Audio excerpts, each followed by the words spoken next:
الرحمن الرحیم. شاہ ولی اللہ رحمۃ اللہ علیہ نے حجت اللہ میں جو ایک باب باندھا ہے ملائے اعلیٰ کے تذکرے میں یہ ذکر چل رہا تھا، اور جو اس سے متعلقہ آیات کریمہ ہیں ان کی بات ہو رہی تھی. اور شاہ صاحب رحمۃ اللہ علیہ نے ملائے اعلیٰ کے لیے اس باب کے افتتاح کے لیے، اس بحث کے آغاز کے لیے اس آیت کریمہ کا انتخاب حجت اللہ نے فرمایا ہے کہ اللہ تعالیٰ کا فرمان تحریر میں آیا اور سورہ غافر یا سورہ مومن کی ابتدائی آیات ہیں. الذین یحملون العرش، وہ جو اللہ تعالیٰ کے عرش کو اٹھائے ہوئے ہیں، ومن حولہ، اور جو بھی ان کے گرد و پیش میں ہیں، یسبحون بحمد ربہم، وہ اپنے پروردگار کی تسبیح بیان کرتے ہیں اور اس میں حمد کو بھی ملاتے ہیں.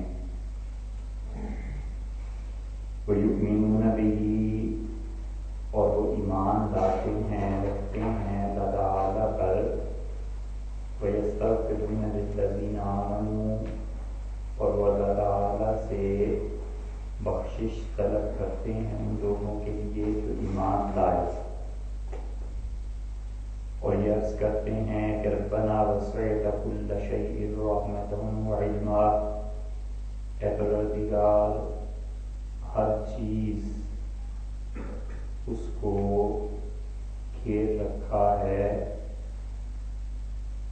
ہر چیز تیری رحمت اور علم کی وسعت میں ہے.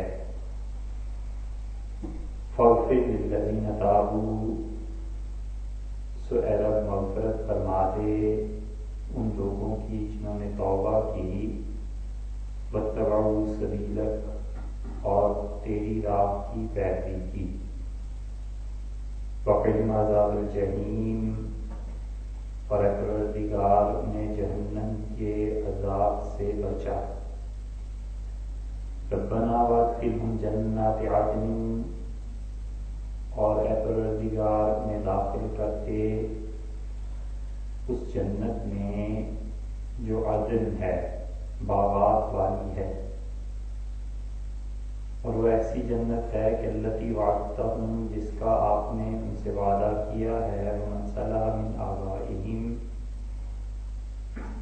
اور جو بھی ان کے والدین میں سے نیک ہیں، وازواجہم، اور ان کے دوست یا ان کی بیویاں،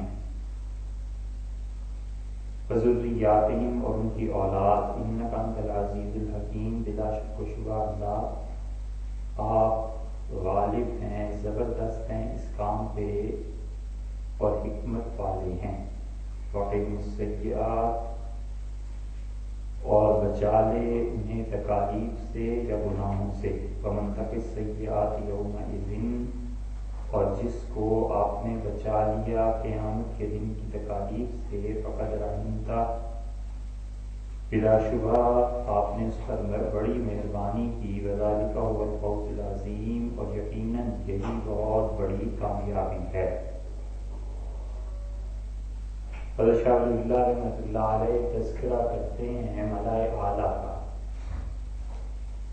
اور ملائے اعلیٰ حضیرت القدس یہ وہ مقام ہے جہاں پر دنیا میں جو کچھ بھی ہوتا ہے سب سے پہلے اس کی صورت ایک وہاں بنتی ہے، حکم کی صورت، اور اللہ تعالیٰ کی طرف سے احکامات وہاں بھیجے جاتے ہیں، اور وہ حکم فرشتے وصول کرتے ہیں. اللہ تعالیٰ کی طرف سے یہ احکامات کہاں سے آتے ہیں اور کس طرف سے،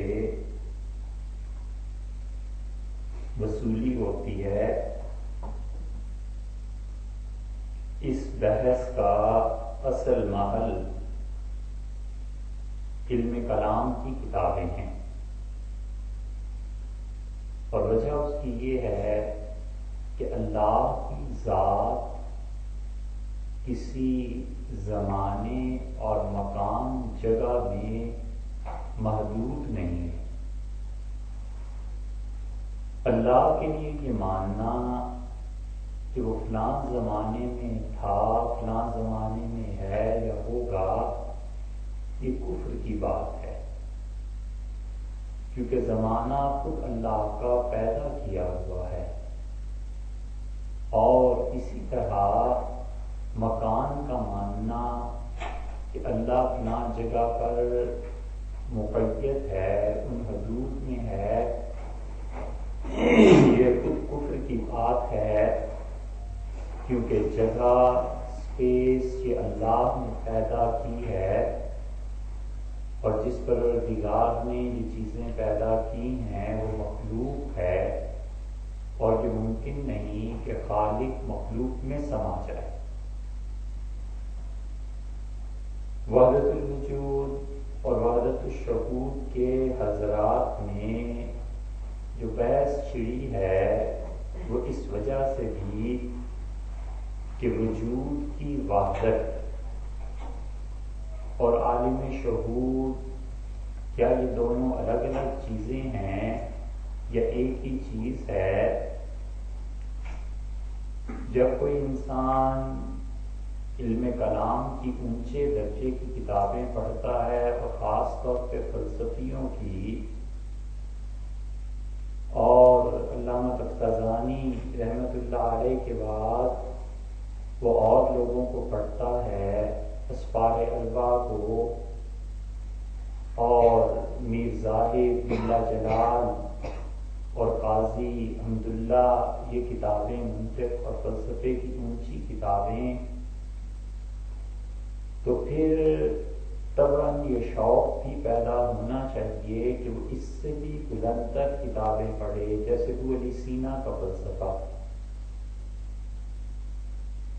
اور اسی طرح جب ان چیزوں کو پڑھتا ہے تو لا محالہ اس کے ڈانڈے تصوف سے جا ملتے ہیں، اور تصوف کو جب پڑھتا ہے تو حضرت مجدد الفسانی سرہندی رحمۃ اللہ علیہ وحدت الشہود کے بہت بڑے داعی تھے، اور حضرت نے اپنے شیخ خواجہ باقی باللہ رحمۃ اللہ علیہ کے متعلق بھی لکھا ہے اپنے مکتوبات ہی میں کہ وفات سے کچھ دن پہلے حضرت نے یہ بات ارشاد فرمائی کہ وحدت الوجود بہت تنگ کوچہ ہے، ایک گلی ہے، ایک محلہ ہے، اور حقیقت اس کے علاوہ ہے، اس سے پار ہے، اس سے پرے ہے۔ پھر حضرت مجدد رحمۃ اللہ علیہ جو چیزیں اپنے معاصرین کے نام لکھتے ہیں وہ وحدت الشہود کے بہت بڑے داعی ہونے کی حیثیت سے اس کے پرچارک بھی ہیں، اور جو لوگ وحدت الوجود کے قائل ہیں ان پر بعض اوقات وہ بڑے کڑے لفظوں سے تنقید بھی فرماتے ہیں۔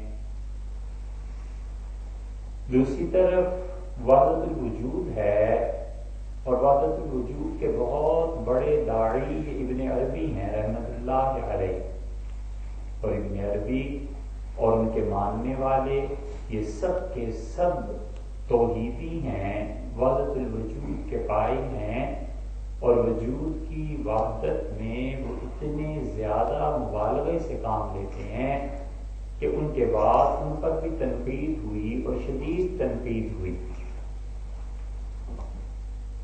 اور ان کے کچھ ہی عرصے کے بعد دمشق میں شیخ الاسلام ابن تیمیہ رحمۃ اللہ علیہ جیسی بڑی شخصیت ابھری، اور شیخ نے ان ساری چیزوں کا مطالعہ کیا، لیکن شیخ اس چیز تک پہنچتے جب وہ تصوف اور صوفیہ کے طریق میں ایسے قدم رکھتے جیسے ان حضرات کا قدم بڑا راست تھا،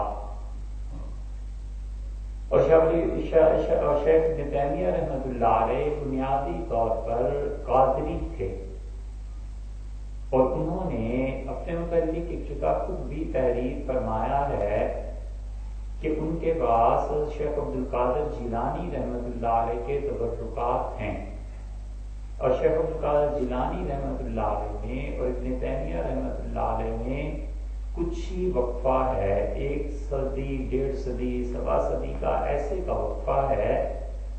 تو جب شیخ ابن تیمیہ رحمۃ اللہ علیہ جوان ہوئے اور پڑھا، اس زمانے میں مسلمانوں میں جو علمی عروج اور ترقی کا دور تھا، اس وجہ سے دمشق کا ایک ایک گوشہ اور ایک ایک محلہ علم اور توحید اور وجود کی بحثوں سے گونج رہا تھا۔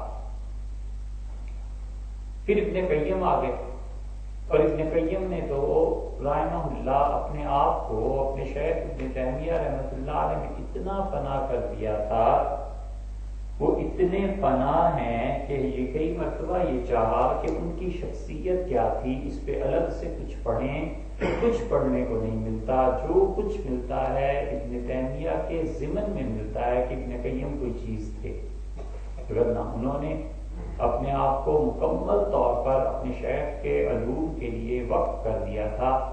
اور ابن تیمیہ رحمۃ اللہ علیہ ایسے نہیں ہیں کہ انہیں تصوف اور ان چیزوں کی ہوا نہ لگی ہو، کچھ نہ کچھ چیزیں ان تک پہنچی تھیں۔ وہ اس مقام کے آدمی تھے کہ انہوں نے کمال کے جملے کہے جب تاتاریوں کے متعلق بات ہوئی اور خلیفہ وقت نے انہیں بلایا تو انہوں نے کہا کہ تم میرے متعلق کیا جانتے اور کیا سمجھتے ہو؟ میری جنت میرے ساتھ ہے، میں جہاں چاہوں جا کر اپنی جنت کو کھول لیتا ہوں، بچھا دیتا ہوں اور اس پہ بیٹھ جاتا ہوں، اور اگر تم مجھے قید میں ڈال دو گے تو یہ قید میرے لیے اللہ کی ذات و صفات اور اللہ کے ساتھ تعلق پر غور و فکر میں مزید اضافہ کرے گی۔ جیل اور تنہائی میرے لیے اللہ سے رابطے کا سبب بنے، اور اگر تم مجھے جلا وطن کر دو اور نکال دو اس وطن اور ملک سے، تو میری سیاحت ہو جائے گی، اور سیاحت سے بھی آدمی ظاہر ہے کہ کچھ سیکھتا ہی ہے، اور اگر تم مجھے قتل کر دو تو میری قتل شہادت ہے۔ اور پھر انہوں نے کمال کی بات ارشاد فرمائی، انہوں نے کہا کہ واللہ یاکم انکم فی واد وانا فی واد، لوگوں خدا کی قسم تم زندگی کسی اور جہان میں گزار رہے ہو، میں زندگی کسی اور جہان میں گزار رہا ہوں۔ تو اس کا مطلب یہ ہے کہ انہیں معرفت کا کچھ نہ کچھ حصہ ملا تھا۔ تو یہ ساری وہ مباحث ہیں جو 3ری 4تھی 5ویں 6ٹھی 7ویں 8ویں صدی تک آپ کو ہر جگہ ملیں گی، حتیٰ کہ ہندوستان میں ملیں گی۔ شیخ عبدالحق صاحب محدث دہلوی رحمۃ اللہ علیہ، حضرت مجدد رحمۃ اللہ علیہ، پھر ان کے بھی بعد کے جو اکابر ہیں، ان سب میں یہ مباحث نظر آئیں گی، اور اس کا تعلق بالآخر فلسفے اور تصوف کا وہاں جا کر ملتا ہے۔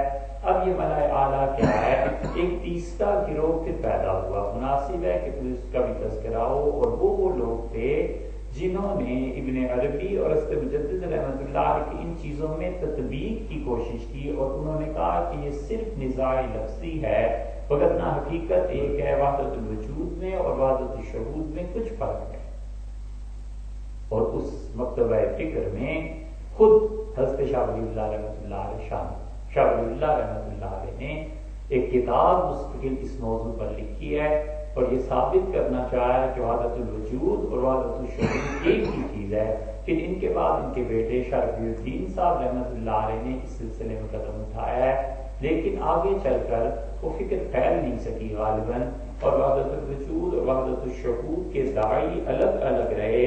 مگر اب امت کا زوال کا وہ دور آ گیا ہے کہ جب لوگوں نے ان چیزوں کو پڑھنا بھی چھوڑ دیا، اور تصوف میں جو لوگ محنت کر کے مراقبہ ذات اور ان چیزوں کو کرتے تھے اور وہ کسی مقام تک پہنچتے تھے، وہ سب بحث ہی ختم ہو گئی۔ اب تو لفظ اور کتابیں رہ گئے، وگرنہ مرد حال کہیں کوئی نظر آ جائے، کوئی ملے جو ان چیزوں کو دیکھتا یا سنتا یا بتاتا ہے تو بات ہو، ورنہ کوئی چیز نہیں رہی۔ حضرت سوامی شیر احمد صاحب گنگوئی نور اللہ مرکزی نے اپنے جو خطوط لکھے ہیں اس سے پتہ چلتا ہے کہ حضرت رحمۃ اللہ علیہ کے یہاں وحدت الوجود کا غلبہ تھا اور حضرت رحمۃ اللہ علیہ وحدت الوجود کو کیسے سمجھتے تھے۔ تو یہ ساری مباحث جو ہیں اس کا انجام آخر پہ جا کے فلسفے اور تصوف کے ڈانڈے آپس میں مل جانے کی بات ہے۔ اور اگر کوئی آدمی فلسفے کو حقیقت میں پڑھا ہوا ہو اور پھر وہ ہو صوفی بھی تو پھر تو بادشاہ بنتا ہے، پھر اس کے کہنے کیا، وہ عقیدے کو بھی محفوظ رکھتا ہے اپنے مریدوں میں، سالکین میں، اور اس کے ساتھ ساتھ تصوف کی منازل سے بھی بڑی خوبی سے اپنے مریدوں اور متبعین کو گزار دیتا ہے، اور وہ سمجھاتا جاتا ہے کہ یہ چیز ایسے ہے اور یہ چیز ایسے ہے۔ اس لیے وہ عینیت اور اتحاد، یہ جو داعی ہیں کہ وجود کہیں پہنچ کر ایک ہو جائے، حلول ہو جائے، دونوں وجود مل جائیں، خالق کا اور مخلوق کا، معاذ اللہ اس کے سخت مخالفت کرتے ہیں اور وہ کہتے ہیں کہ یہ وہ چیز ہے جو کفر ہے اور ہمیں اس سے بچ کر چلنا ہے۔ اس لیے اللہ تعالی کی ذات ہے کہاں؟ اللہ کی ذات کا وجود اور اس کی طرف سے احکامات کا آنا، ان سب کا اصل مقام فلسفے کی اعلیٰ کتاب ہے۔ حضرت شاہ صاحب رحمۃ اللہ جہاں سے شروع کرتے ہیں کہ آئے گی کہیں آگے بھی بحث، لیکن یہ کہ حضرت شاہ صاحب رحمۃ اللہ بتاتے ہیں کہ اللہ کے احکامات جب فرشتوں تک آتے ہیں تو فرشتوں کے لیے بڑی پریشانی کا موجب اور باعث چیز بن جاتی ہے، اور فرشتے گھبرا کے ایک دوسرے سے پوچھتے ہیں کہ اللہ تعالیٰ نے کیا کہا۔ حضرت رحمۃ اللہ علیہ چند سطروں کے بعد بتاتے ہیں کہ کیسے وہ آواز گونجتی ہے اور کیا کچھ ہوتا ہے، اور پھر وہ ایک دوسرے سے کہتے ہیں کہ قال الحق، اللہ نے جو کچھ بھی کہا وہ بالکل درست ہے، اور اللہ کی ذات بہت بلند و بالا ہے، بڑی عظمتوں اور صفتوں والی ہے۔ شاہ صاحب رحمۃ اللہ علیہ نے اس کے لیے یہ آیت چنی کہ الذین یحملون العرش، جو فرشتے اللہ تعالیٰ کے عرش کو اٹھائے ہوئے ہیں۔ اور معلوم ہوتا ہے کتاب و سنت سے کہ اللہ کے عرش کو اٹھانے والے فرشتے 4 ہیں، اور بہت سی روایات میں چاروں کے متعلق یہ بھی آتا ہے کہ ان کی صورت اور شکل ہے۔ ایک فرشتہ جس نے عرش کو اٹھایا ہوا ہے وہ انسان کی صورت میں ہے، اور وہ اللہ تعالیٰ سے درخواست کرتا رہتا ہے کہ انسانوں کو رزق دیا جائے، اور دوسرا جو ہے وہ بیل کی صورت میں ہے، اور بیل جو ہے وہ تمام جانور حلال جو ہیں ان کے لیے درخواست کرتا رہتا ہے کہ اللہ ان کو رزق دیتے رہیے، دعا مانگتا رہتا ہے۔ تیسرا فرشتہ گدھ کی صورت میں ہے، اور گدھ تمام حرام پرندوں کے لیے دعا مانگتا رہتا ہے کہ خدایا انہیں رزق دے، اور چوتھا فرشتہ شیر کی صورت میں ہے، اور وہ شیر جو ہے وہ تمام درندوں کے لیے دعا مانگتا رہتا ہے کہ اے پروردگار ان کو تو رزق دیتا رہے۔ تو یہ 4 ہیں کل فرشتے، یہ 4 ان کی شکلیں ہیں۔ اسی لیے بھی ان روایات سے جو مسلمان مفسرین نے لکھی ہیں کچھ تائید اگر آپ دیکھیں تو اس کی اس سے بھی ہوتی ہے کہ زمانے کفر میں، جاہلیت میں جو عرب شعراء ہیں وہ بھی ان 4 کا ذکر کرتے ہیں، اور وہ کہتے ہیں کہ اللہ کے عرش کو ایک گدھ ہے جس نے تھام رکھا ہے، ایک بیل ہے، ایک شیر ہے، تو وہ بھی اس قسم کا ذکر کرتے ہیں۔ اس کا مطلب یہ ہے کہ پرانے انبیاء علیہ السلام نے یہ چیز کہیں تھی، کسی نے بتائی ہوگی، اور وہ ان کے یہاں تعلیمات جب ختم ہوئی ہیں، جب بگڑی ہیں، تو یہ ایک 2-4 چیزیں جو رہ جاتی ہیں کسی بھی مذہب کے بگاڑ کے باوجود حقیقت کچھ نہ کچھ رہ جاتی ہے، یہ اس میں سے۔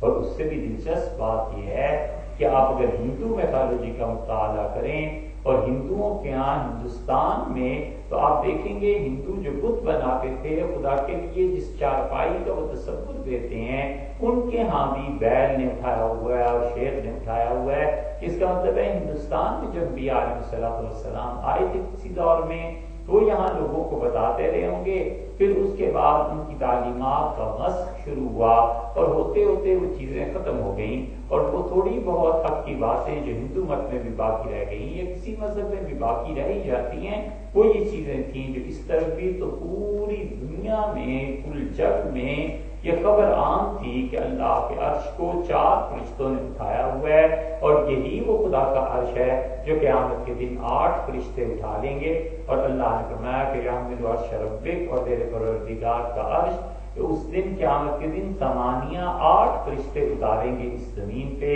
اللہ کا عرش اللہ کی بہت بڑی چیز ہے جس کو اس نے پیدا کیا ہے، ساری مخلوق کو اس نے پیدا کر لیا، آسمان اور زمین پیدا کیے، اور اس کے بعد خدا نے عظیم ترین اپنی مخلوق جو پیدا کی وہ عرش ہے۔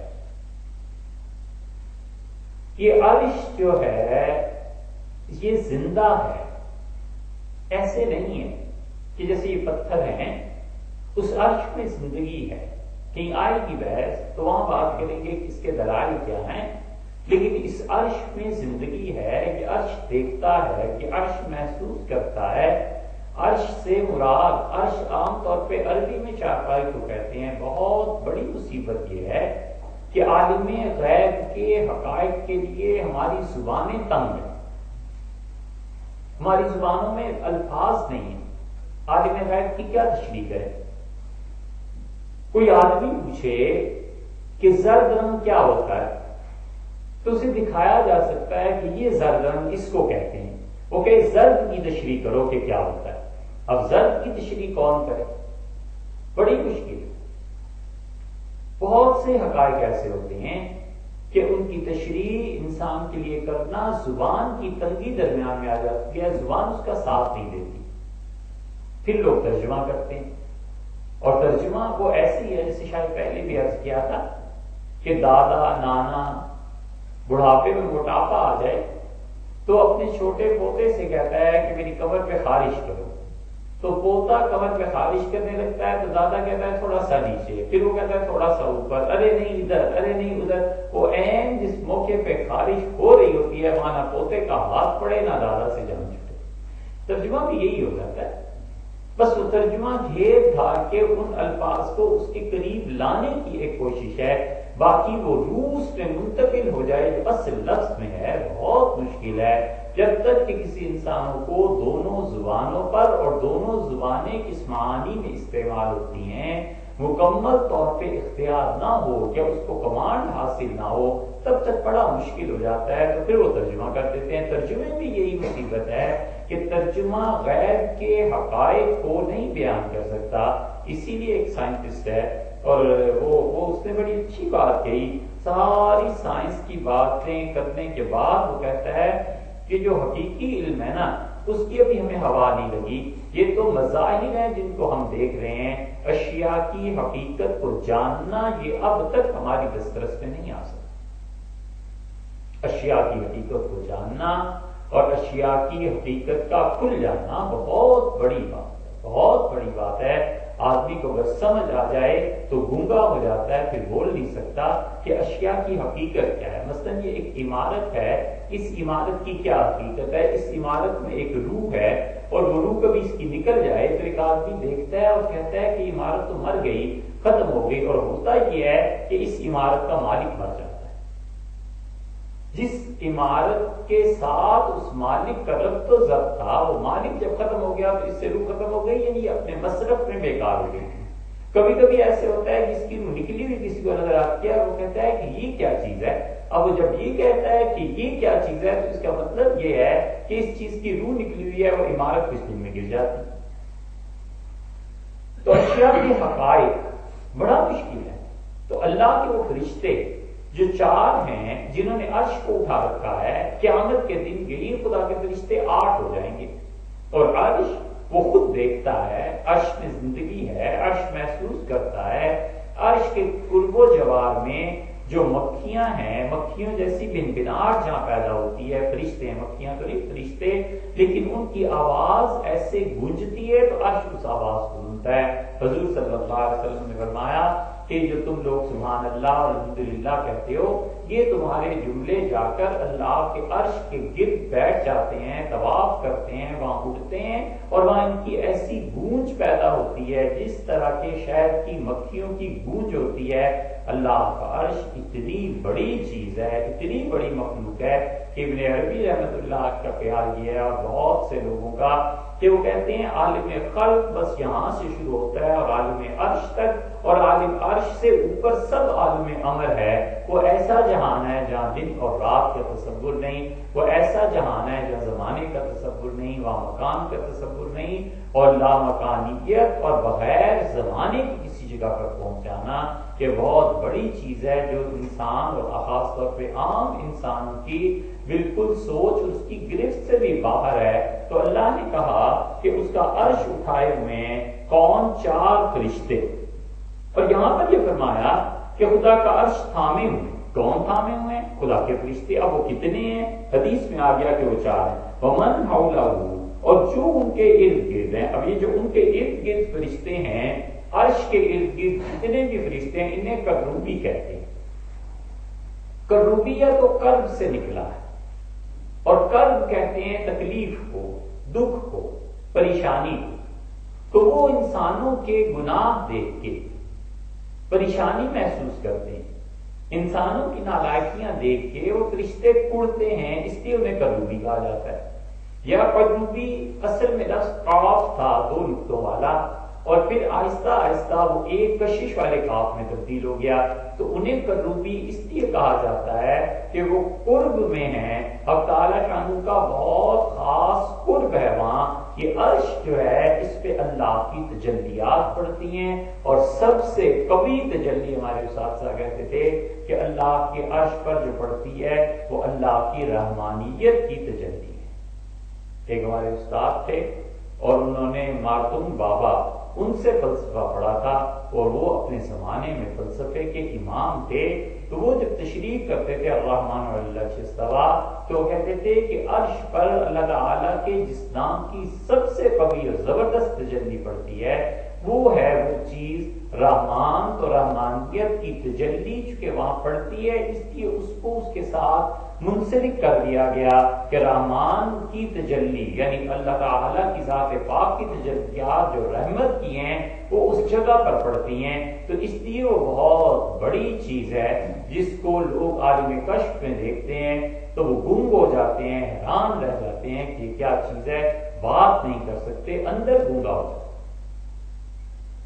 آپ نے کبھی محسوس کیا ہو تو آدمی کو کسی کی موت کی اطلاع ملتی، محبت ہوتی ہے کسی سے، اور خواب میں دیکھتا ہے کہ اس کا انتقال ہو گیا، تو کئی دن ہوش اڑے رہتے ہیں، بول نہیں سکتا، اندر سے سہم جاتا ہے۔ کبھی کبھی آدمی پر اتنا تشدد ہوتا ہے کہ وہ اندر سے سہم جاتا ہے، مہینوں اس انسان سے صحیح بات نہیں ہو سکتی، کئی مہینے اور سال کے بعد جا کر کہیں ہنسی آتی ہے، اور کبھی کبھی عمر بھر وہ ان چیزوں کو بھول ہی جاتا ہے کہ جو طبیعت میں سادگی تھی، جو بھولا پن تھا، جو بے ساختگی کی ایک کیفیت تھی، وہ ان مراحل سے گزرنے کے بعد سب چھن جاتی ہے۔ ہوتا یوں ہی ہے، اللہ تعالیٰ کی تجلیات بھی جن لوگوں پر پڑتی ہیں ان کے ساتھ بھی ایسے ہی ہوتا ہے، خاص طور پہ جو صوفیہ مراقبات کا کہتے ہیں یہ چیزیں ہوتی ہیں۔ تو وہ جو قرب میں ہیں عرش کے وہ فرشتے ومن حولہ، اور جو بھی وہاں پر قرب میں ہیں وہ کرتے کیا ہیں؟ اللہ تعالیٰ نے مضارع کے صیغوں سے 3 چیزیں ارشاد فرمائی۔ ایک تو اللہ نے کہا کہ یسبحون، اور دوسرے فرمایا یؤمنون اور یستغفرون، یہ 3 چیزیں فرمائیں۔ ان تینوں کو مضارع کے صیغوں میں لانے کا مطلب یہ ہے کہ وہ ایک آدھ مرتبہ نہیں کرتے بلکہ مسلسل وہ کرتے رہتے ہیں۔ یہ تسلسل 3 کاموں کا جاری رہتا ہے۔ وہ فرشتے ایک تو عرش کو جنہوں نے اٹھایا ہوا ہے، اور وہاں جو کروبی ہیں یسبحون بحمد ربہم، وہ ایک پہلا کام تو یہ کرتے ہیں کہ تسبیح بیان کرتے ہیں پروردگار کی، اور ایسی تسبیح بیان کرتے ہیں جس میں حمد ملی تھی۔ قرآن کریم میں 15 سے زیادہ مقامات پر آیا ہے، اللہ بار بار اپنی تسبیح کو حمد کے ساتھ ملاتا ہے، اور اللہ تعالیٰ بار بار تنزیہ اور تحمید کو جمع فرماتا ہے۔ تنزیہ کا مطلب یہ ہے کہ آدمی یہ کہے کہ اللہ میں یہ عیب نہیں ہے، یہ عیب نہیں ہے، یہ عیب نہیں ہے، اللہ تعالیٰ کیا کوئی اولاد نہیں ہے، کوئی اس کی بیٹی نہیں ہے، کوئی اس کا شریک نہیں ہے، یہ سب چیزیں تنزیہ کہلاتی ہیں۔ سبحان اللہ کا مطلب یہ کہ اللہ تعالیٰ پاک ہے، تو مطلب یہ ہوا کہ جتنے کچھ بھی کافر اللہ پر الزام لگاتے ہیں، اللہ ان سارے الزامات سے پاک ہے۔ سبحان اللہ ذی اسرا بعبدہ، بڑی برکت والی پاک ہے وہ ذات۔ سبحان اللہ ذی، پاک ہے وہ ذات، کس چیز سے پاک ہے بھائی؟ ذوق سے، عاجزی سے۔ اسرا بعبدہ، رات کے تھوڑے سے حصے میں اپنے بندے کو لے گیا۔ کیسے لے گیا بھئی؟ یہ سوال تو تم تب کرو جب وہ بندہ اپنی مرضی سے گیا ہو۔ یہ سوال تو تم تب کرو جب لے جانے والا عاجز ہو۔ تو اس نے شروع ہی یہاں سے کیا کہ سبحان اللہ ذی، بالکل عاجزی اور ذوق سے پاک ہے اللہ کی ذات، کیوں نہیں لے جا سکتے؟ وہ قدرت اس کی اتنی کامل ہے۔ اس لیے سبحان جب آدمی کہتا ہے تو وہ اللہ تعالیٰ کو ان عیوب سے پاک کرنے کا اقرار کرتا ہے جو عیب کافر خدا کی ذات میں ثابت کرتے ہیں۔ اللہ نے کہا یہ ایک درجہ ہو گیا، فوراً دوسرے درجے پہ آ جاؤ کہ میری تعریف بھی صاف کرو۔ پہلے تم نے کہا کہ یہ چیز غلط نہیں ہے، اور پھر تم نے کہا کہ اس چیز کے تو کیا کہنی ہے، تو ایسی اچھی ایسی اچھی ایسی اچھی ایسی اچھی۔ تو تحمید، تسبیح اور تحمید دو چیزوں کو خدا نے کہا ملا ہمیشہ۔ 15 جگہ سے زیادہ قرآن کریم میں ذکر آیا ہے۔ اللہ ہمیشہ کہتا ہے کہ وہ میری تسبیح اور حمد کو دونوں کو ساتھ ساتھ ملاؤ، دونوں کو پڑھا کرو۔ اسی لیے آیا ہے کہ سبحانک اللہم و بحمدک۔ نماز ہے نا، آغاز کا جملہ رسول اللہ صلی اللہ علیہ وسلم نے زبردست کہا کہ اللہ اکبر کہنے کے بعد جب تم نے اللہ اکبر کے لیے ہاتھ اٹھا لیے، نماز کیا سکھاتی ہے؟ بندہ جب کسی چیز سے بری اور بیزار ہوتا ہے تو ہاتھ اٹھا دیتا ہے۔ آپ دیکھیں یہ عورتیں کبھی کبھی لڑتی ہیں نا تو ہاتھ اٹھا کہتی ہیں میری تو بس کرو، پناہ مانگتی ہوں بس کرو۔ وہ ہاتھ اٹھا کے مطلب بیزاری کا ہر چیز سے اظہار کر دیتی ہے۔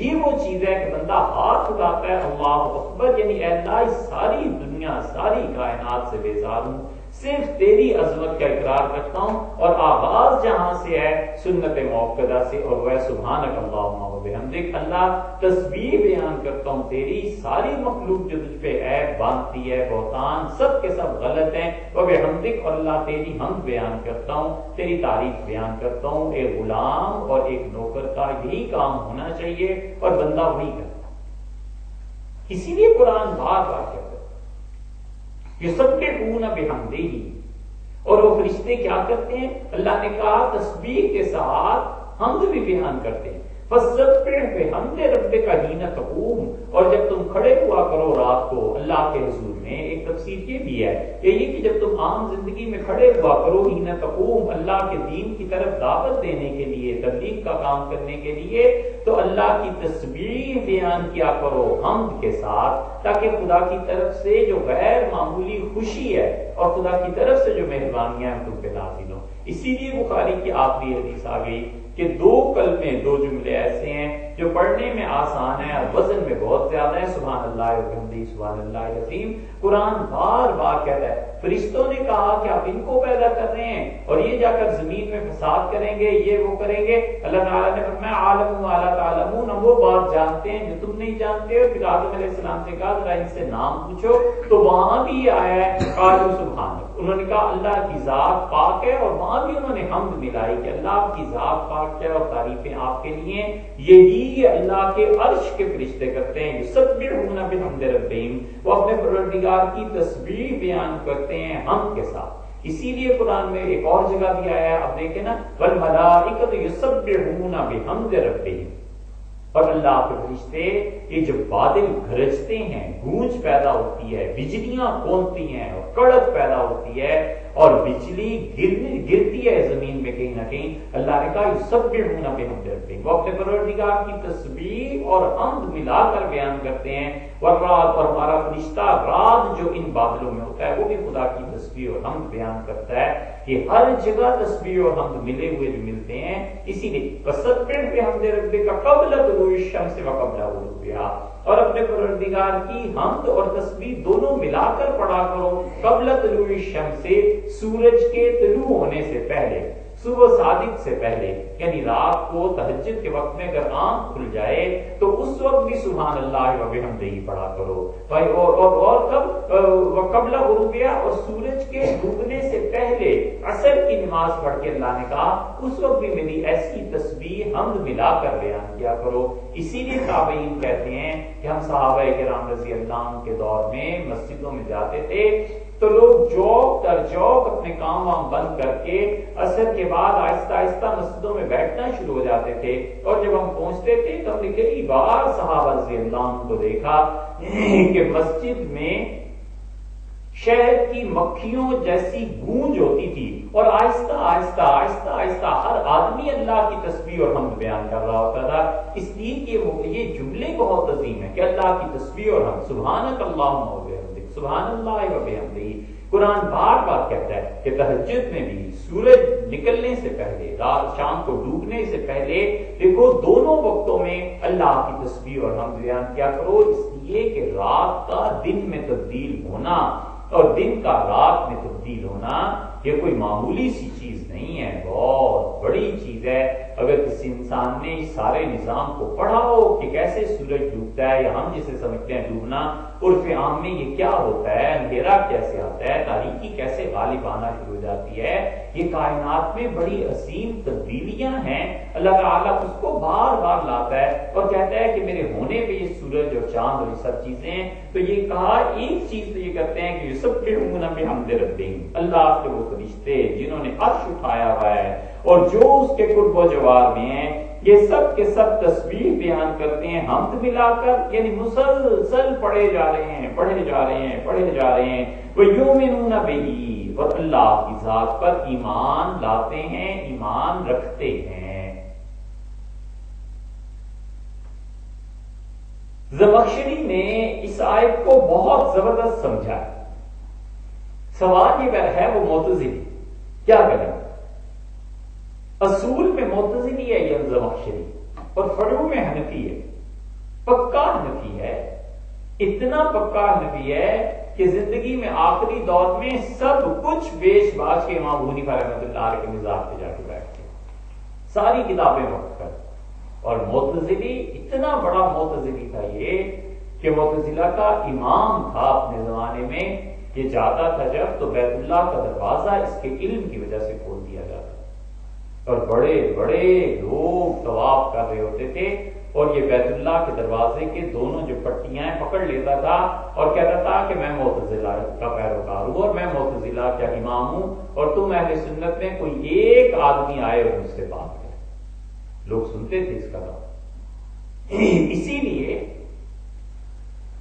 معتزلہ سے ٹکر جس کی لگی یہ محدثین کی ہے، بہت بڑی بات، خدا نہ خواستہ اللہ نہ کرے امام احمد ابن حنبل رحمۃ اللہ علیہ کے ذرہ برابر شان میں کمی آئے، مگر امام احمد ابن حنبل رحمۃ اللہ علیہ کے ساتھ اگر وہ واقعہ پیش نہ آیا ہوتا اور صفات باری تعالیٰ پر انہیں درے اور مظلومیت نہ ہوتی، وہ جو جیل میں جانے کی وجہ سے تھی، تو امام احمد ابن حنبل رحمۃ اللہ علیہ باقی تینوں ائمہ کے مقابلے میں وہ مجتہد اور امام نہ کرا پاتے، اتنے بڑے اور بڑے ائمہ تھے، سفیان ثوری تھے، ابن عیینہ تھے، اسحاق ابن راہویہ تھے، اسی طرح امام احمد رحمۃ اللہ علیہ کا نام ہوتا، حسن بصری رحمۃ اللہ علیہ تھے۔ وہ جو مظلومیت جیل میں جانے کی وجہ سے آ گئی تو امام احمد ابن حنبل رحمۃ اللہ کا نام بہت بلند ہو گیا، لیکن ان کے ہاں اگر آپ اجتہاد دیکھیں، فتوے دیکھیں، تو وہ ایک ایک مسئلے پہ 9 فتوے دیتے ہیں، 7 فتوے دیتے ہیں، یہ بھی جائز، یہ بھی جائز، یہ بھی جائز، یہ بھی جائز،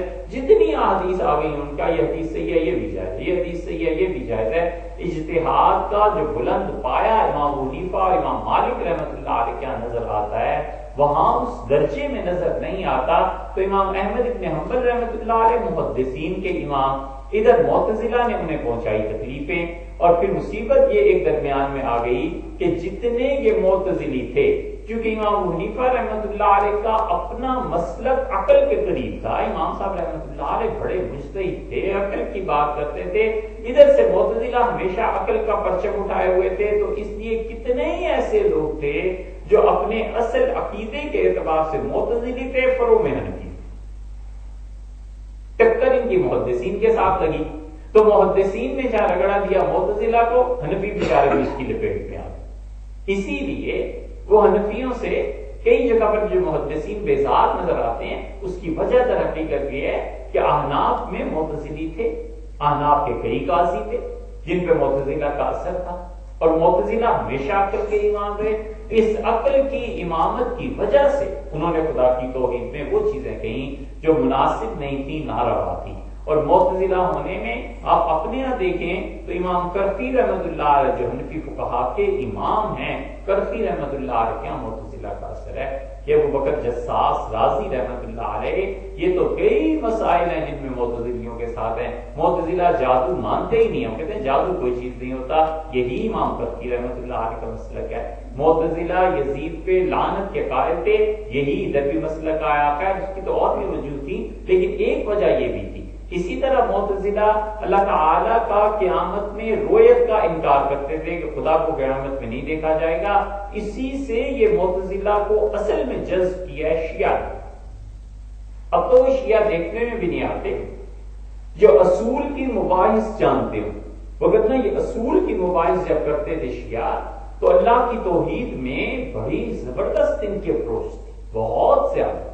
شیعہ علم کلام جو ہے، اب تو اہل تشریح کے یہاں شاید کوئی ملے جو پڑھتے ہوں، مگر اب علم کلام کو کون پڑھتا ہے؟ یہ ہمارے ہاں جو ذاکر اور مجتہد اور اس طرح کے حضرات نظر آتے ہیں، یہ حضرات اپنی تعلیم میں اس درجے کے نہیں ہوتے جس درجے کے ان کے ائمہ متقدمین تھے۔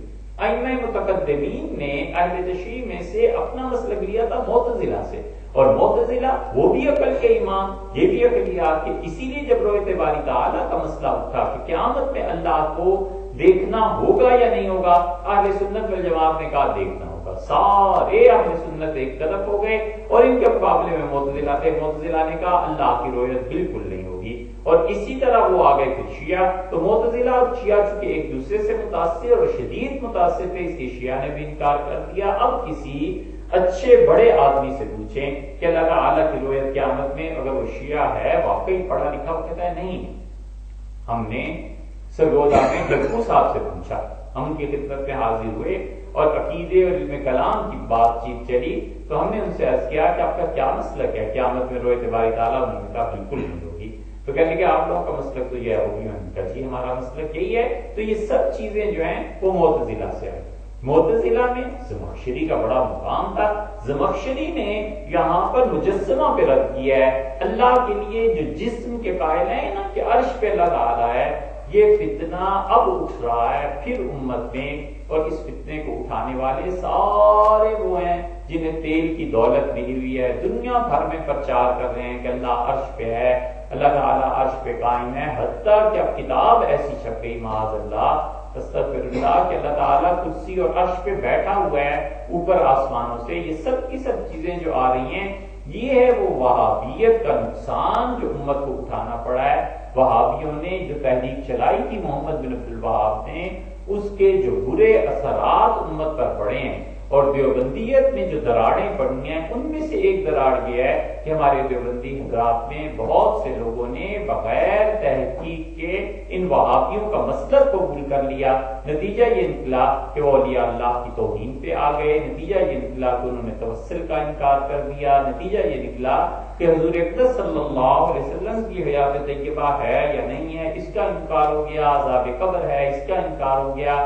اس لیے کتنے ہی بچے ہمارے مدارس سے ایسے ہیں، کہیں بیعت نہیں ہوئے، کوئی اللہ اللہ نہیں ہے، کوئی ذکر اذکار نہیں ہے، کوئی بھی چیز ایسی نہیں ہے۔ تو یہ اس وہابیت کا اثر ہے جو آہستہ آہستہ دیوبندی مسلک میں درج ہے۔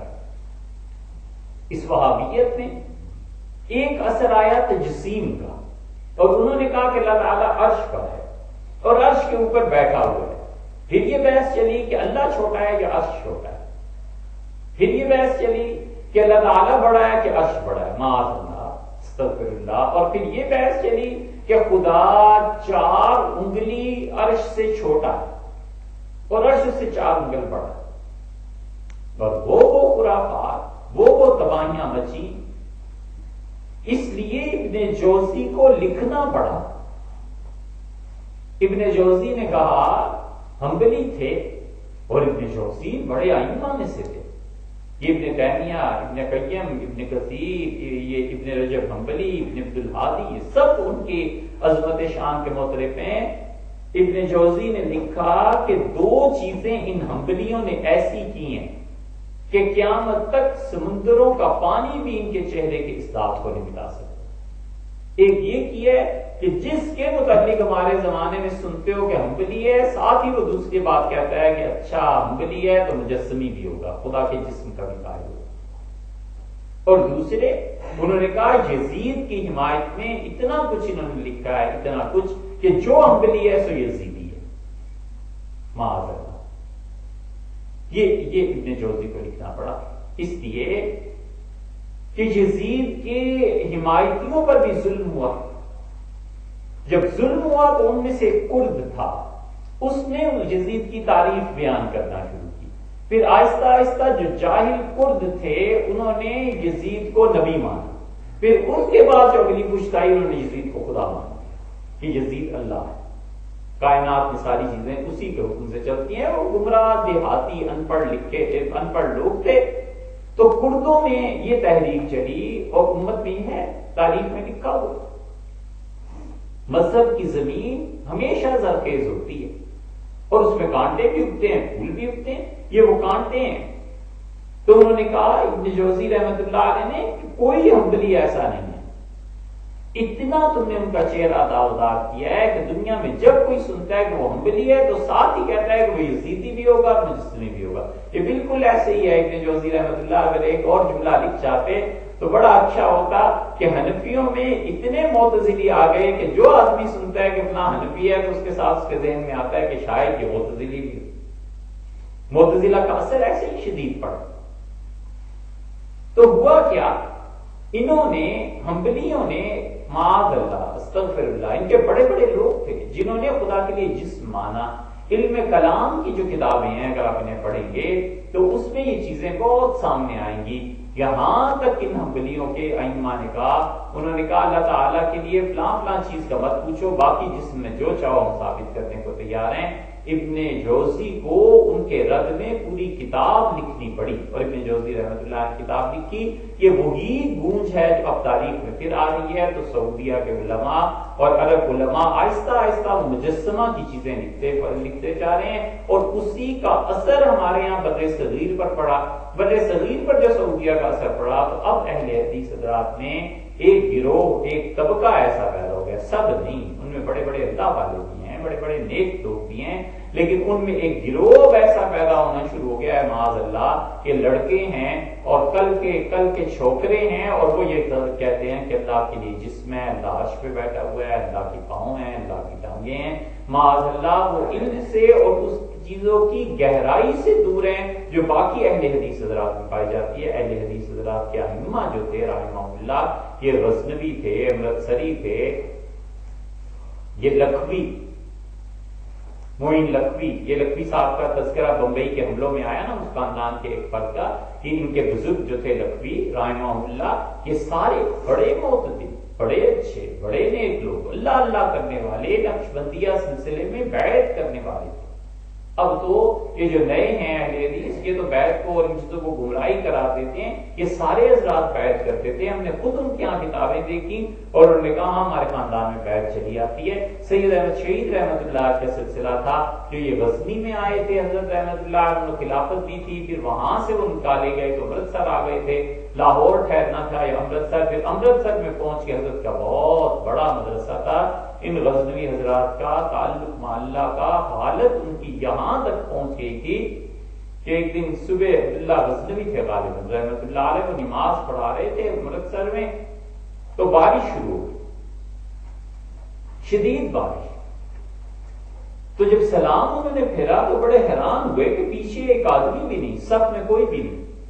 تو اپنے کپڑے دیکھے اپنے آپ کو تو وہ بھی شرابور بھیگے ہوئے، تو اٹھ کے برآمدے میں گئے اور لوگ سب کھڑے تھے، تو یہ بہت بوڑھے ہو گئے تھے، تو وہ کہنے لگے لوگوں سے کہ باران شد، بارش ہو گئی۔ لوگوں نے کہا جی، تو کہنے لگے واللہ عبداللہ کو ہے، اللہ کی قسم عبداللہ کو نماز میں پتہ نہیں چلا۔ مطلب یہ کہ تم لوگوں نے نماز توڑی اور بھاگ گئے تو برا نہیں کیا، مجھے پتا چلتا تو میں بھی نماز چھوڑ کے آ جاتا۔ باران شد واللہ عبداللہ خبر نہ شد، ایسے اللہ والے تھے۔ لیکن ہر جماعت میں ایسی چیزیں ہو جاتی ہیں۔ تو یہاں جب پہنچے نا زمخشری آیت میں زبردست بات کی ہے، وہ کہتا ہے سوال یہ پیدا ہوتا ہے کہ اللہ نے کہا پہلا کام یہ فرشتے تسبیح بیان کرتے ہیں، دوسری بات اللہ تعالیٰ نے فرمائی کہ یؤمنون بہ، اور یہ فرشتے جنہوں نے اللہ کا عرش اٹھا رکھا ہے اور جو باقی ہیں یہ سب اللہ پر ایمان رکھتے ہیں۔ تو وہ کہتے ہیں کہ دیکھو اللہ نے یہ کیوں کہا کہ ایمان رکھتے ہیں، اور پھر کہتا ہے زمخشری کہ یہ رد ہے مجسمہ کا، جو اللہ کو عرش پہ مانتے ہیں یہ ان کا رد ہے۔ اگر خدا وہاں بیٹھا ہوا ہے تو ان فرشتوں کو نظر نہیں آتا، جب نظر آتا ہے تو پھر ایمان رکھنے کے کیا معنی ہے؟ بھائی اللہ نے یہ ذکر ہی کیوں کیا ہے کہ وہ ایمان رکھتے ہیں اللہ پہ؟ اس کا مطلب ہے کہ خدا اسی طرح ان سے غائب ہے جس طرح انسانوں سے غائب ہے، اور وہ اللہ پر ایسے ہی ایمان لاتے ہیں جیسے انسان ایمان لاتے ہیں، اور وہ بھی اسی طرح دلائل کے محتاج ہیں جیسے انسان۔ اس جواب کو رازی نے بہت پسند کیا، اس لیے کہ امام رازی رحمۃ اللہ تو بہت بڑے ناقد ہیں نا ان لوگوں کے، اور امام رازی رحمۃ اللہ نے جو اساس التقدیس لکھی ہے یہ ہر ایک کو پڑھنی چاہیے، ہر بچے کو جو بھی ہمارے یہاں سے نظامی پڑھتے ہیں اس اساس التقدیس کو پڑھنا چاہیے، وہ عقیدے کی بنیادی کتاب ہے۔ اور اس اساس التقدیس کو ابن تیمیہ رحمۃ اللہ نے رد پورا اس کتاب کا لکھا ہے، شیخ کو اتنا غصہ ہے رازی پہ، اتنا غصہ ہے رازی پہ، اور پھر رازی پہ دوسری طرف غصہ ان کو بھی ہے، وہاں روم رحمۃ اللہ علیہ کو بھی، اس لیے کہ وہاں رومی مثنوی میں زبردست داعی ہیں وہ وحدت الوجود کے، اور وہاں روم رحمۃ اللہ علیہ مثنوی میں جو کچھ کہتے ہیں نا، اگر ابن عربی رحمۃ اللہ علیہ کو پڑھا ہوا ہو تو ابن عربی رحمۃ اللہ علیہ کی فتوحات مکیہ کا پورا عکس اور چھاپ ہے یہ مثنوی۔ ہمارے یہاں اس لیے مقبول ہوئی کہ حضرت حاجی امداد اللہ صاحب مہاجر مکی رحمۃ اللہ علیہ وحدت الوجود کے داعی تھے، اور حضرت رحمۃ اللہ علیہ میں وحدت الشہود بھی مل گئی تھی۔ وحدت الشہود کیسے مل گئی تھی؟ وہ چھوٹے بچے تھے 3 سال کے، سید احمد شہید رحمۃ اللہ عنہ کے قصبے میں آئے تو حضرت کی گود میں ڈال دیے گئے۔ پھر حضرت رحمۃ اللہ علیہ نے جب بڑے ہوئے تو سلسلہ نقشبندیہ کا سلوک طے کیا تھا شاہ نصیر الدین صاحب دہلوی رحمۃ اللہ علیہ، شاہ نصیر الدین صاحب دہلوی رحمۃ اللہ علیہ شاہ آفاق صاحب رحمۃ اللہ علیہ کے خلیفہ تھے، وہ خلیفہ تھے شاہ آفاق صاحب رحمۃ اللہ علیہ، شاہ زبیر صاحب رحمۃ اللہ علیہ، اور وہ 2 واسطوں سے آگے حضرت مجدد رحمۃ اللہ علیہ کے خلیفہ تھے، تو وہاں سے وحدت الشہود آیا۔ پھر سید صاحب رحمۃ اللہ علیہ کی شہادت ہو گئی، شاہ نصیر الدین صاحب نے سلوک طے کر لیا تھا، وحدت الشہود کے مراقبات حضرت حاجی صاحب رحمۃ اللہ نے کر لیے، اور ان کے وطن میں والد بیمار ہو گئے۔ جب والد بیمار ہو گئے تو حضرت حاضر ہوئے والد کی خدمت میں، پیچھے شیخ کا انتقال ہوا، اب حاجی صاحب رحمۃ اللہ علیہ نے دوبارہ بیعت کی شاہ عبد الرحیم صاحب رحمۃ اللہ علیہ کی۔ یہ شاہ عبد الرحیم صاحب رحمۃ اللہ علیہ جو تھے یہ سلسلہ در سلسلہ حضرت خواجہ حضرت فرید الدین مسعود شکرگنج رحمۃ اللہ علیہ کے چشتیہ سلسلے میں خلفاء میں سے تھے، تو وحدت الوجود جو چشتیہ سلسلے کا تھا وہ آیا، اور وحدت الوجود اور وحدت الشہود ان میں آیا نقشبندیوں سے، تو یہ وحدت الوجود اور وحدت الشہود یہ ساری چیزیں حضرت حاجی امداد اللہ صاحب رحمۃ اللہ علیہ پہ جمع ہو گئی، لیکن حاجی صاحب رحمۃ اللہ علیہ داعی تھے اصل میں وحدت الوجود۔ اس لیے ہمارے زمانے میں یہ جتنے حضرات ہیں، چاہے ان کا تعلق حضرت پوری رحمۃ اللہ علیہ کے سلسلے سے ہو، چاہے حضرت تھانوی رحمۃ اللہ علیہ کے سلسلے سے ہو، حضرت مدنی رحمۃ اللہ علیہ کے سلسلے سے، حضرت سہارنپوری رحمۃ اللہ علیہ کے سلسلے سے، جتنا بھی دیوبندی حلقہ ہے نا، وحدت الوجود اور وحدت الشہود میں ان میں جتنے بھی یہ خلفاء ہیں وہ غالباً یہ سب جانتے ہیں اس چیز کو، ان مشائخ کو تو اس بات کی ضرورت نہیں، یہ سب جانتے ہیں کہ وحدت الوجود اور وحدت الشہود کہاں آ کے جمع ہوا ہے، اور وحدت الوجود کے داعی ہیں یا وحدت الشہود کے، تو یوں حاجی صاحب رحمۃ اللہ علیہ میں یہ سارا سلسلہ آ کر یہاں پر مل گیا۔ مولانا روم رحمۃ اللہ علیہ کی مثنوی اسی لیے حاجی صاحب رحمۃ اللہ علیہ پڑھا کرتے تھے، اسی لیے حضرت تھانوی رحمۃ اللہ علیہ نے 22 جلدوں میں شرح کی ہے اس مثنوی کی۔ یہ سب وحدت الوجود ہی کا اثر تھا جو روحانی طور پہ ان حضرات میں تھا۔ تو ابن عربی انہوں نے جو کچھ لکھا وہ رومی نے لے لیا، اور ادھر سے اگر آپ دیکھتے ہیں دوسری طرف سے تو پھر وہ جو کچھ بھی امام رازی نے اساس التقدیس میں لکھا ہے، اساس التقدیس عقیدے کی کتاب بڑی زبردست کتاب ہے، اس کو شیخ الاسلام ابن تیمیہ رحمۃ اللہ علیہ نے یہ صحیح کہنا چاہیے اگر نقض اساس کسی نے پڑھی ہو تو ایسے لگتا ہے اسے شیخ کو شدید غصہ کچل کے رکھ دیتے ہیں وہ، اور قریباً وہ تجسیم کے لوگوں کی طرف جب اپنا رجحان ظاہر کرتے ہیں تو یہ بہت بڑی بات ہو جاتی ہے۔ اس کے یہاں پر جب زمخشری پہنچا ہے نا تو اس نے کہا زمخشری نے کہ یؤمنون بہ، یہ فرشتے جو عرش کو اٹھائے ہوئے ہیں اور یہ عرش کے چاروں طرف ہیں اللہ پر ایمان لاتے ہیں، تو بھائی کیوں نہ ایمان لائے، خدا سامنے جو نظر آ رہا ہے۔ پھر وہ کہتا ہے یہ مجسمہ اگر خدا انہیں سامنے نظر آ رہا ہوتا تو اللہ ان کی تعریف ہی نہ کرتا۔ خدا کا تعریف کرنے کا مطلب یہ ہے کہ اللہ تعالیٰ انہیں عرش پر نظر نہیں آتا، وہ ایسے ہی ایمان لاتے ہیں جیسے مسلمان مومن آدمی ایمان لاتے۔ یہ کشاف کی ایک بات ہے جو اس آدمی نے اپنی ذہانت سے دریافت کیا، ورنہ کشاف جب آدمی پڑھتا ہے پھر پتہ چلتا ہے کہ اس آدمی میں دماغ تھا، کیا چیز تھی۔ کاش کہیں سے یہ ثابت ہو جائے کہ اس نے موت سے پہلے معتزلہ ہونے سے توبہ کر لی تھی۔ اس کا قصیدہ ہے، بڑی چیزیں ہیں اس کی، بہت کتابیں ہیں، ابھی تک وہ کتابیں آئی ہی نہیں سامنے۔ ہم مسلمانوں میں جو متقدمین نے کام کیا ہے وہ کتابیں نہیں آئی، ابھی تک سامنے نہیں آئی۔ ہم سارے حنفی ہیں نا، لیکن امام محمد رحمت اللہ علیہ کی کتابیں بھی نہیں چھپی۔ اندازہ لگاؤ ہم کیسے نالائق ہیں، ہم اتنے نالائق ہیں کہ امام محمد رحمت اللہ علیہ جو صاحب مذہب ہیں، امام حنیفہ رحمت اللہ علیہ کے شاگرد ہیں، جن پہ ساری حنفی فقہ چل رہی ہے، ان کی کتابیں بھی نہیں چھپی۔ ہارونیات نہیں چھپی، رقیات نہیں چھپی، جرجانیات نہیں چھپی، کیسانیات نہیں چھپی۔ امام محمد رحمت اللہ علیہ کی کتابیں جو اصل ہیں ابھی تک وہی نہیں چھپی، زیادات پوری نہیں چھپی، اس کی شرح ہے مختلف حضرات کی بھی وہی پوری نہیں چھپی، اور پھر بھی حنفی فقہ میں ہم ماہر اور شیخ الاسلام اور مفتی اعظم اور کیا کیا، ابھی تو وہ کتابوں کا قرضہ باقی ہے جو دوسری صدی میں لکھی گئی تھی۔ پچھلے زمانوں میں تو کلمی کتابیں ہوتی تھی نا، تو لوگ لیتے تھے، پڑھتے تھے۔ اب ہمارے سے پوچھو کہ ہارونیات کس کتاب کا نام ہے تو ممکن ہے 70-80% مفتی بتا سکیں، 20-25% اس کو بھی نہیں جانتے ہوں گے کہ کیسانیات کس چیز کا نام ہے۔ ہم اتنے پیچھے ہیں ابھی تک۔ اس لیے یہ زمخشری جو ہے نا، یہ قرآن میں جہاں نکات پیدا کرتا ہے، حیرت ہو جاتی ہے کہ اللہ نے کتنا بڑا دماغ جو پیدا کیا تھا۔ کہتا ہے یؤمنون بہ، یہ مجسمہ پہ رکھتا ہے، اگر خدا عرش پہ ہوتا اور فرشتے دیکھ رہے ہوتے تو پھر ان کا ایمان کون سا قابل تعریف ہے۔ پھر اللہ فرماتے ہیں تیسری بات، وَيَسْتَغْفِرُونَ لِلَّذِينَ آمَنُوا، اور یہ اللہ کے فرشتے جنہوں نے عرش اٹھایا ہوا ہے، اور اللہ کے وہ فرشتے جو ان کے پاس ہیں، یہ سب کے سب اللہ سے معافی مانگتے ہیں ایمان والوں کے گناہوں کے لیے۔ یہ خدا سے معافی مانگتے رہتے ہیں کہ اللہ یہ مسلمان یہ گناہ کر گیا، یہ گناہ کر گیا، یہ گناہ کر گیا، خدایا تو نے معاف کر۔ مومن اللہ کو اتنا عزیز ہے کہ جس مومن کا خون ایک منٹ میں ایسے بہا دیتے ہیں نا، انہیں پتہ ہی نہیں کہ مسلمان آدمی کتنا بڑا آدمی، کیسا ہی گناہ گار مسلمان ہو، کیسے ہی گیا گزرا ہو میاں، وہ ایسا آدمی ہے جو آپ کی اور میری نظر میں گناہ گار ہے۔ اللہ نے کہا ہے میرے عرش اٹھانے والے فرشتے اس کے گناہوں کی معافی مانگتے ہیں۔ یستغفرون للذین آمنوا، جو دنیا میں ایمان والے ہیں ان کے گناہوں کی معافی میرے فرشتے اور وہ فرشتے مانگتے ہیں جنہوں نے میرا عرش اٹھایا ہوا ہے۔ کہتے ہیں اللہ انہیں معاف کر دے، اللہ اس آدمی سے درگزر کر دے۔ گویا کے مفسرین کہتے ہیں وہ انسانوں کے گناہوں کو دیکھتے ہیں اور ان گناہوں کو دیکھنے کے بعد خدا سے درخواست کرتے ہیں۔ ایک جگہ، دوسری جگہ سورہ شورى میں بھی آیا، اللہ نے فرمایا یستغفرون لمن فی الارض، اور فرشتے ہم سے معافی مانگتے ہیں ان گناہوں کی جو ہماری مخلوق کرتی ہے، زمین والے کرتے ہیں۔ اس میں بعض مفسرین نے لکھا ہے، بعض نے، کہ وہ کہتے ہیں کافر کے گناہوں کی بھی فرشتے معافی مانگتے ہیں تاکہ اللہ کا غصہ ٹھنڈا رہے، اللہ کو غضب نہ آئے اور وہ مخلوق کو مٹا دینے کا فیصلہ نہ کر لے۔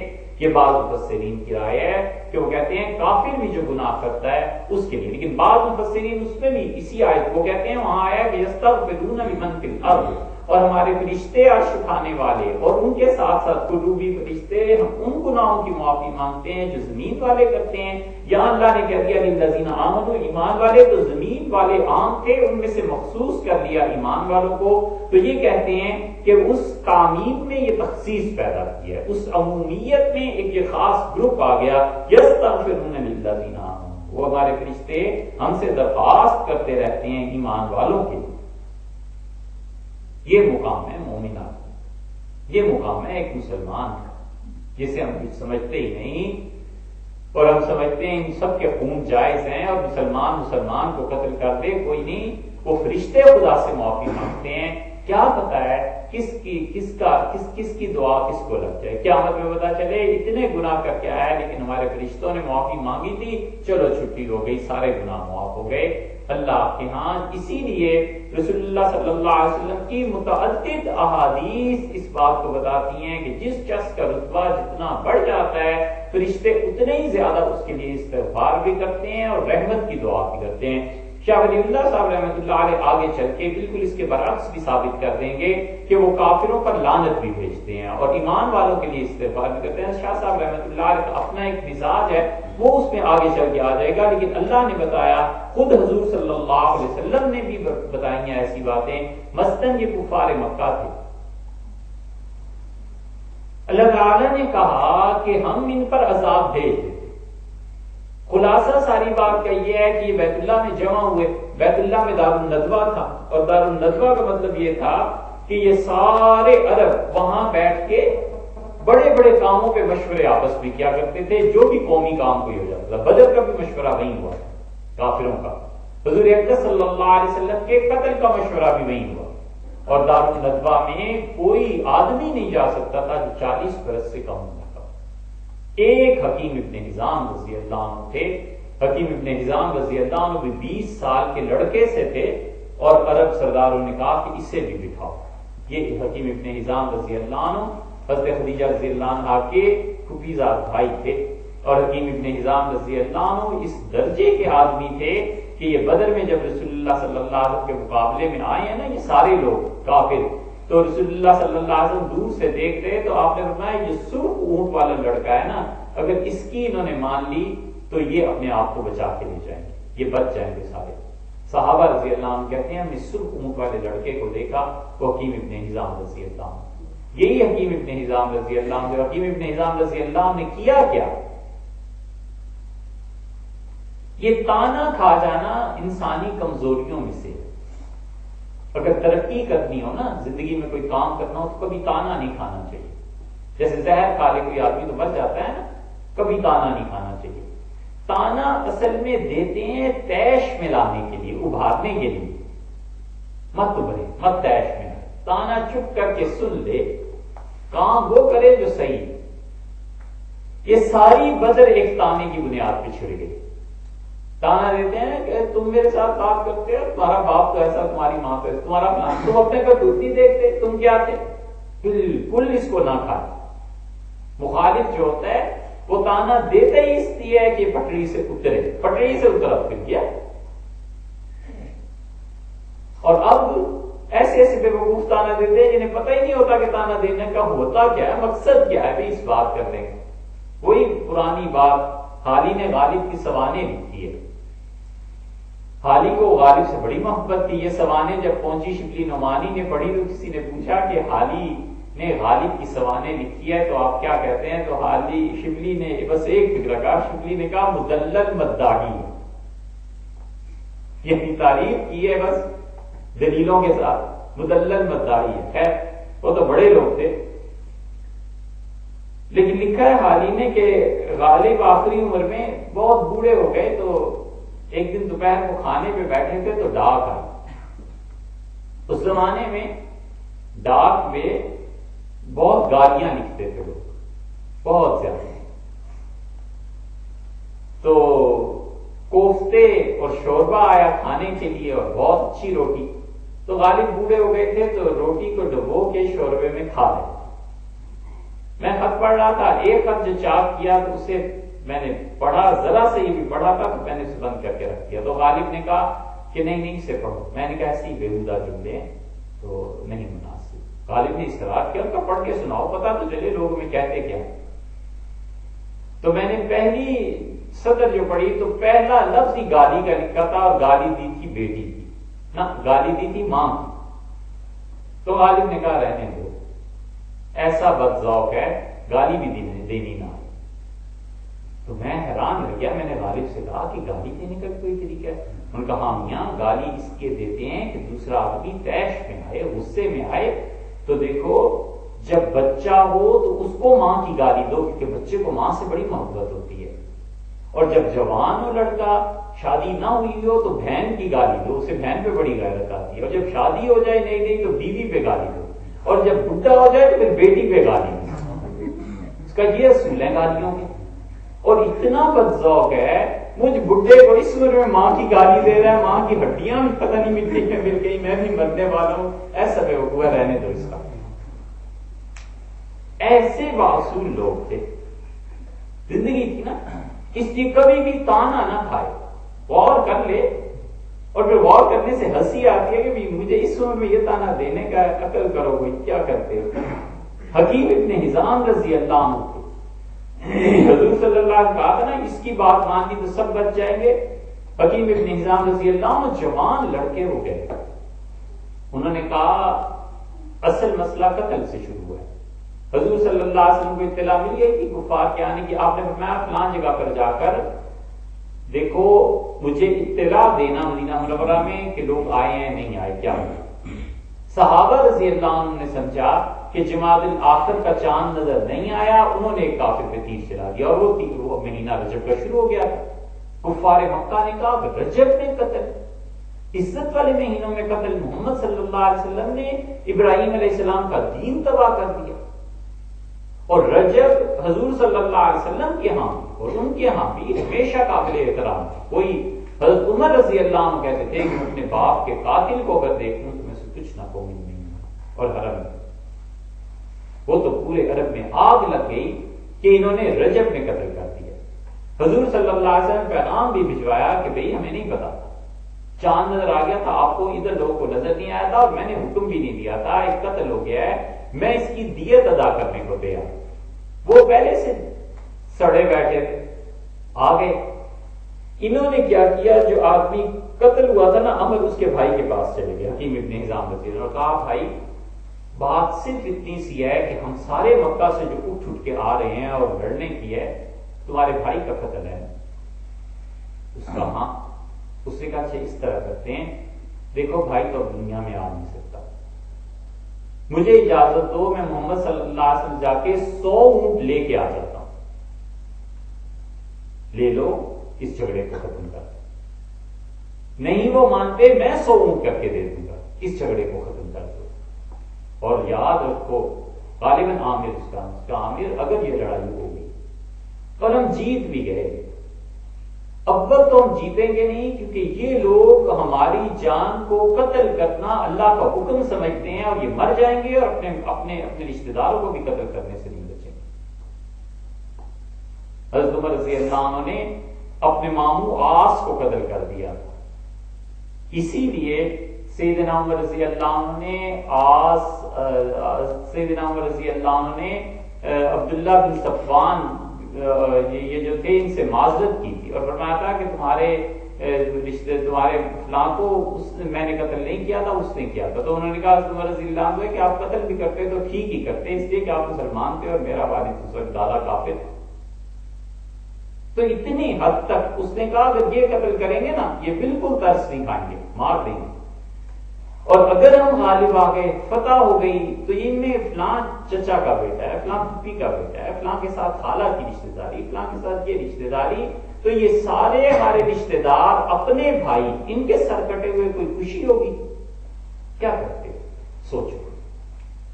یہ تھی حکمت کی بات. وہ بھائی مان گیا، اس نے کہا کہتے تو سچ ہو، اگر مجھے اونٹ دے دیں، میرے بھائی کا خون بہا تو ٹھیک ہے، میں معاف کرتا ہوں، لیکن جا کر ابو جہل سے پوچھ لو جو امیر ہے ہم سب کا. یہ جب پہنچے ابو جہل کے پاس تو ابو جہل نے کہا اچھا وہ بھائی کا خون بھول گیا ہے، تو اسے یہ خوشبو لے جا کے دو، ہمارے اندر چوڑیاں دیتے ہیں نا، اس نے کہا یہ خوشبو لگا کے دو، اسے تو اپنے جسم پہ لگائے اور بیوی کے پاس جا کے بیٹھ جائے. اور اس نے پھر اونچا بولا واہ مرا ہائے امر تیرا خون، ہائے امر تیرا خون. بس تبل بچ گیا جنگ کا اور لڑائی کی تیاری شروع. حکیم ابن حزام رضی اللہ عنہ کا رسول اللہ صلی اللہ علیہ وسلم فرمایا تھا کہ یہ ایسا عقل مند آدمی ہے کہ اگر یہ اس کی بات مان جائیں.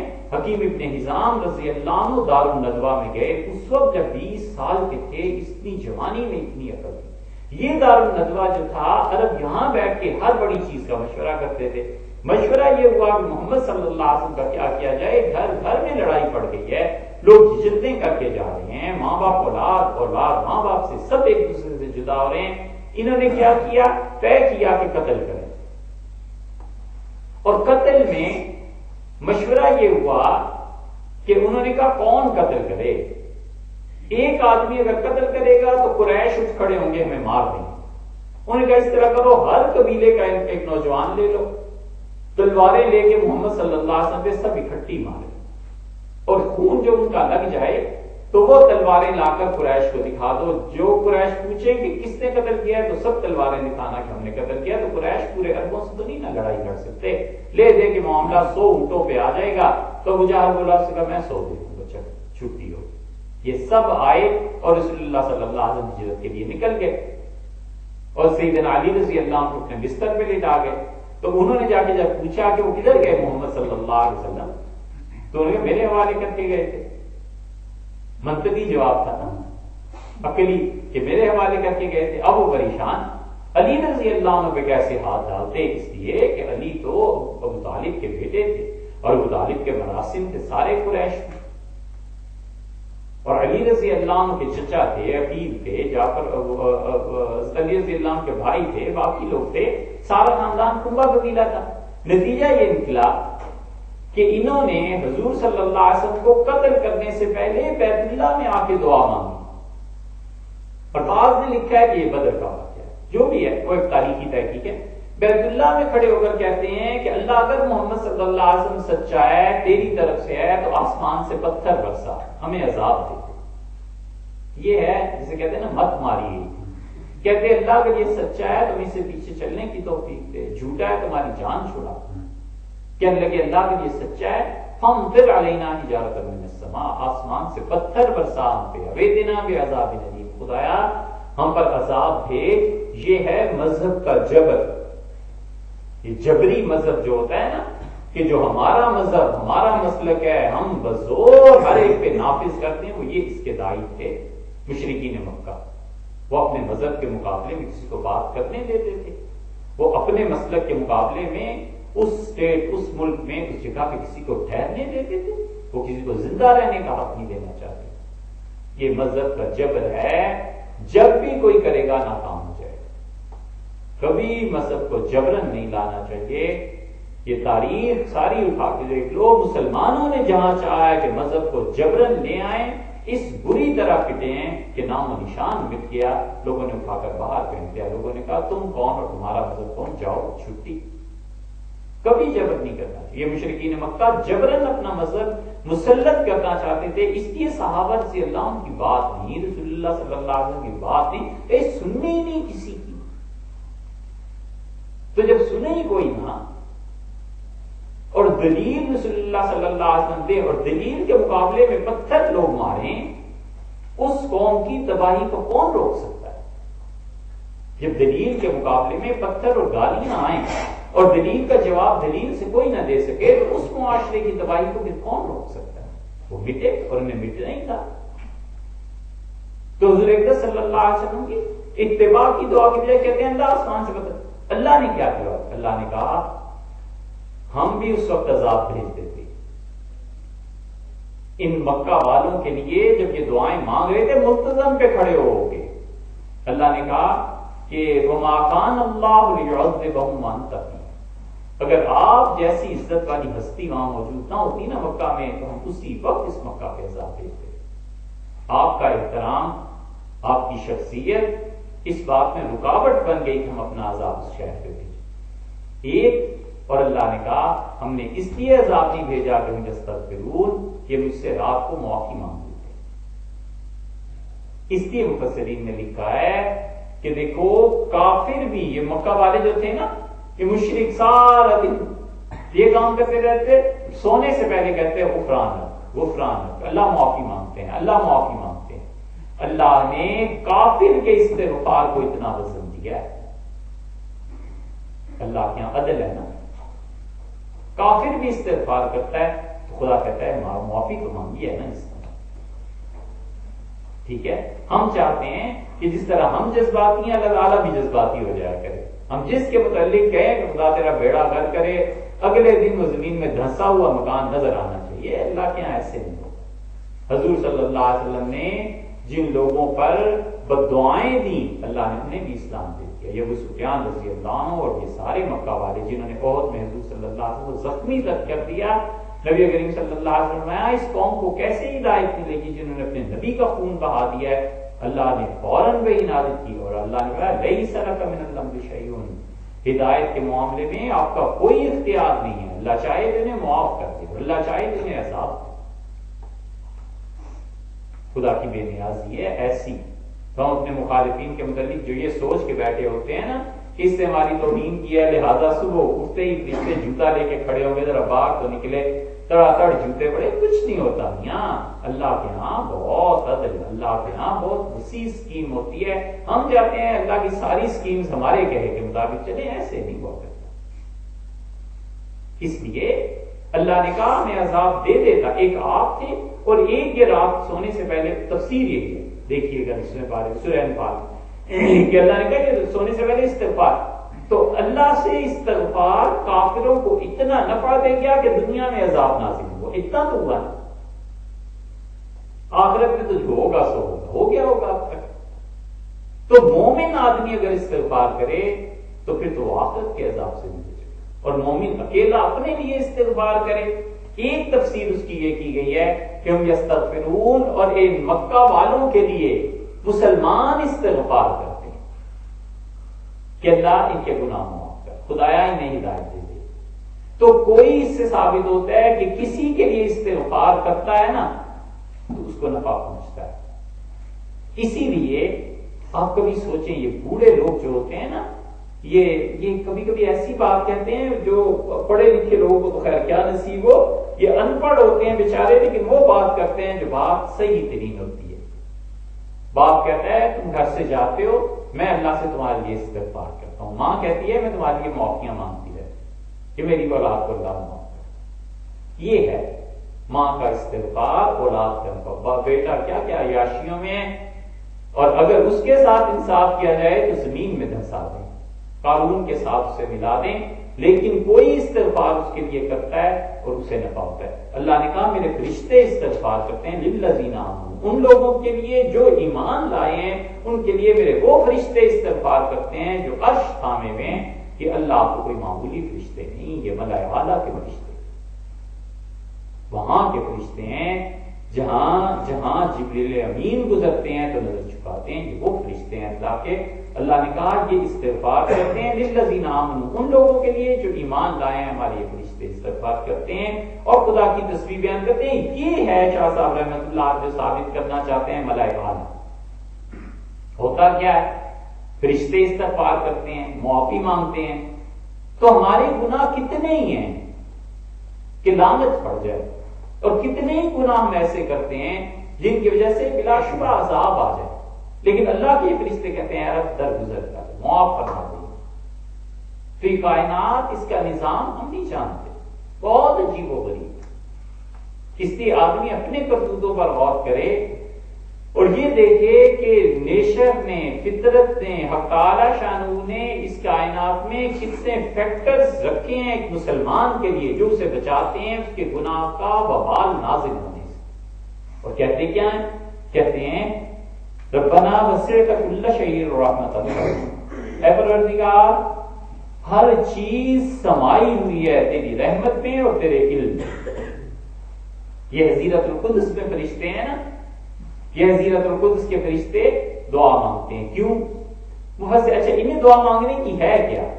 مفسرین کی ایک جماعت اس طرف گئی ہے کہ وہ کہتے ہیں وہ جو اعتراض کیا تھا نا انہوں نے کہ یہ خون بہائیں گے اور یہ کریں گے اور یہ کریں گے، تو اس کی ندامت کی وجہ سے استغفار کرتے ہیں کہ ہم جس انسان کو اتنا خداکار سمجھتے تھے وہ ایسا نکلا، اتنا اچھا نکلا. لیکن یہ بات کچھ لگتی نہیں کیونکہ وہ دیکھتے ہیں نا کہ جو کچھ ہم کہہ رہے تھے وہی سچ ہو رہا ہے.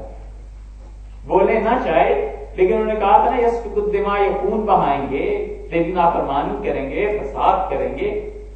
اسی لیے قرآن نے خود کہا.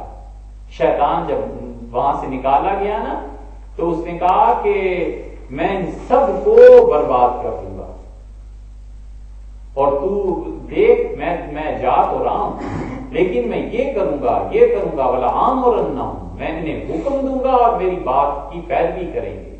فَلَيُبَتِّكُنَّ آذَانَ الْأَنْعَامِ، اپنے مال کو تیرے شرک میں خرچ کریں گے، جانوروں کے کان کاٹیں گے. یہ چوٹیاں رکھنا جو ہوتا ہے نا، عورتیں بچہ زندہ رہے تو یہ چوٹی فلاں بزرگ کے مزار پہ جا کر چڑھاؤں گی، یہ اب تک جاری ہے. یہ سب چیزیں شیطان نے کہا وَلَآمُرَنَّهُمْ، میں نے حکم دوں گا فَلَيُبَتِّكُنَّ آذَانَ الْأَنْعَامِ، جانوروں کے کان یہ کاٹیں گے. اور فَلْيُغَيِّرُنَّ خَلْقَ اللَّهِ، اللہ جو صورت تو نے بنائی ہے میں ان انسانوں کی یہ صورتیں شکلیں بگاڑ کر رکھ دوں گا. یہ ساری چیزیں. اور قرآن ایک اور جگہ کہتا ہے، اللہ خود کہتا ہے وَلَقَدْ صَدَّقَ عَلَيْهِمْ إِبْلِيسُ ظَنَّهُ، ابلیس نے جو کچھ انسانوں کے بارے میں سوچا تھا، گمان کیا تھا، ابلیس سچا نکلا. اللہ نے کہا اور لوگوں نے وہی کیا جو ابلیس نے کہا تھا، شیطان نے. اسی لیے اللہ نے کہا کہ ہم نے کہا اسے کہ جاؤ اور جو مرضی کرو الا عباد المخلصین، ہاں وہ جو میرے بندے ہیں ان پہ تیرا قابو نہیں چلے گا. وہ جو مخلص ہے نا وہ تیرے دام میں نہیں آئیں گے، باقی تو جو مرضی کر. اللہ کی ہاں دعا کی قبولیت ذرا دیکھو، جس پہ لعنت پڑ رہی ہے، جس پہ خدا کا غضب نازل ہو رہا ہے، وہ جانتا تھا نا کہ دعا کو رد نہیں فرمانا، این اس لعنت کی حالت میں بھی کہتا ہے مجھے زندگی تو دے دیں. قیامت تک فرماتے ہیں جا زندگی دے. اللہ کے ہاں دعا کی اتنی وقت ہے، اس نے مانگا نا کہ زندگی دے دیں مجھے، قیامت تک جینے تو دیں. فرمایا اچھا چلو جی لو قیامت تک. ان کی مشیت تھی کہ فرمایا ٹھیک ہے جیو قیامت تک. اللہ کے ہاں ایسی چیزیں شیطان مانگ رہا ہے. جب لعنت پڑ رہی ہے تو مومن جس پر رحمت نازل ہوتی ہے جب وہ خدا سے مانگے گا تو پھر خدا کیسے نہیں دے گا. تو انسان سوچے ان چیزوں کو، پھر حقائق کھلتے ہیں، پھر پتا چلتا ہے. اس لیے روح القدس، حضیرت القدس میں، ملائے اعلیٰ میں یہ ساری چیزیں ابن عربی رحمت اللہ نے اس پہ لکھا. ابن عربی رحمت اللہ علیہ فتوحات مکیہ میں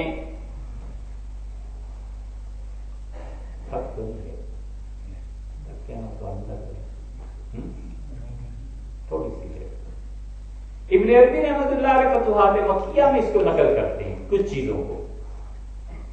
ابن عربی رحمت اللہ علیہ کا خیال یہ ہے کہ دنیا کا نظام کتب پہ چل رہا ہے.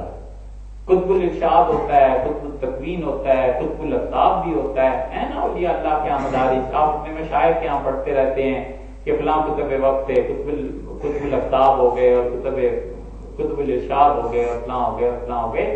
تو یہ جو کتب ہوتے ہیں اور جو لوح محفوظ پہ نظر جاتی ہے اور حضرت ایسے اور حضرت ایسے، اللہ ہی جانتا ہے کتنے ہوں گے، لیکن ان کی کچھ نہ کچھ حقیقت ہے.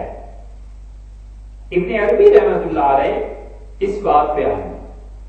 یہ فتوحات مکیہ کی آخری جلد ہے، چوتھی، اور 463 نمبر باب ہے. اب 462 میں ابن عربی رحمت اللہ علیہ کہتے ہیں کہ اللہ تعالیٰ نے مجھے اطلاع دی اللہ کتب المتوکلین کہ دنیا میں جتنے بھی لوگ اللہ پر بھروسہ کرتے ہیں ان کا کتب کون ہے. ہوتے ہیں نا توکل اللہ پہ بھروسہ، مومن پورا کام تیاری کر لیتا ہے اور پھر اللہ پر چھوڑ دیتا ہے، جس کا نتیجہ اللہ تعالیٰ اب جو بھی سب فرمائے. ابن عربی کہتے ہیں کہ میں نے دیکھا کتب المتوکلین کو کہ متوکلین کا کتب کون ہے. تو کہتے ہیں میں نے دیکھا اتنا زبردست خدا پر بھروسہ تھا کہ خود توکل جو تھا وہ اس آدمی کا طواف کر رہا تھا. اتنا اللہ کو اس آدمی کو بھروسہ تھا. ایسے جیسے کہ چکی اپنی کیل پر گھومتی ہے. وہ ہوا عبداللہ بن الاستاذ، ان کا نام عبداللہ بن استاذ تھا. موروری اور مورور جو اندلس کا ایک شہر ہے اسپین کا. کہتے ہیں میں نے ان کو دیکھا، وہاں کے بزرگ تھے اور اللہ تعالی نے انہیں یہ مقام دیا تھا کہ وہ تو توکل خدا پر کیا کرتے، خود توکل ان کے گرد چکر کاٹتا تھا، اور میں ان کی صحبت میں رہا ہوں بفضل اللہ، اللہ کے فضل سے۔ اور جب میں ان سے ملنے گیا تو انہوں نے مجھے پہچان لیا، فتبسم، مسکرائے، وشکر اللہ تعالی، اللہ کا شکر ادا کیا، وکذالک اجتمعت بکتب الزمان، اور اسی طرح میں ایک اور کتب سے ملا، اور وہ مجھے ملے تھے 593 ہجری میں فاس شہر میں۔ فاس جو ہے مراکش میں ابھی ہے۔ اطلعنی اللہ علیہ فی واقعہ، ایک واقعہ ہوا تھا، اس میں اللہ تعالیٰ نے مجھے اطلاع دی کہ یہ بھی ایک کتب ہے۔ اور پھر ہمیں اللہ تعالیٰ نے ایک دن فاس کے ایک باغ میں جمع کرا دیا۔ یہ اب جو کتبوں کا سلسلہ شروع کیا ہے انہوں نے، تو کہتے ہیں فَقَالُ هَذِهِ الْأُمَّةُ 12، اس امت میں جو کتب ہیں وہ 12 ہیں، اور مدار هَذِهِ الْأُمَّةِ، اس پوری امت کا دار و مدار ان 12 آدمیوں پر ہوتا ہے۔ بالکل ایسے ہی جیسے جسم ہے، اور انسانی جسم ہے، دنیا اور آخرت اس کے ساتھ تعلق انسان کا جسم ہے، دنیا میں بھی رہتا ہے، تو انسانی حالات جو ہیں وہ 12 برج جب تبدیل ہوتے رہتے ہیں تو یہ تبدیل ہوتے ہیں۔ یہ خالص علم نجوم ہے، یہ علم نجوم یہ سب پڑھتے تھے پچھلے۔ شاہ ولی اللہ صاحب رحمۃ اللہ علیہ علم نجوم پہ بحث کرتے ہیں، شاہ عبد العزیز صاحب رحمۃ اللہ علیہ بحث کرتے ہیں۔ یہ علم نجوم اب ہمارے یہاں کوئی نہیں پڑھتا پڑھاتا، وہ جانتے ہی نہیں نا، اساتذہ ہی نہیں گئے۔ بڑی تمنا ہے کاش کوئی علم نجوم جانتا ہو تو ان سے کتابیں پڑھیں۔ یہ علم نجوم مسلمانوں ہی کا تھا، مسلمانوں نے جتنی کتابیں کتاب و سنت میں لکھی ہیں نا، آپ پورے یقین سے اس بات کو جانیے کہ اس سے کم کتابیں مسلمانوں نے طب پہ نہیں لکھی۔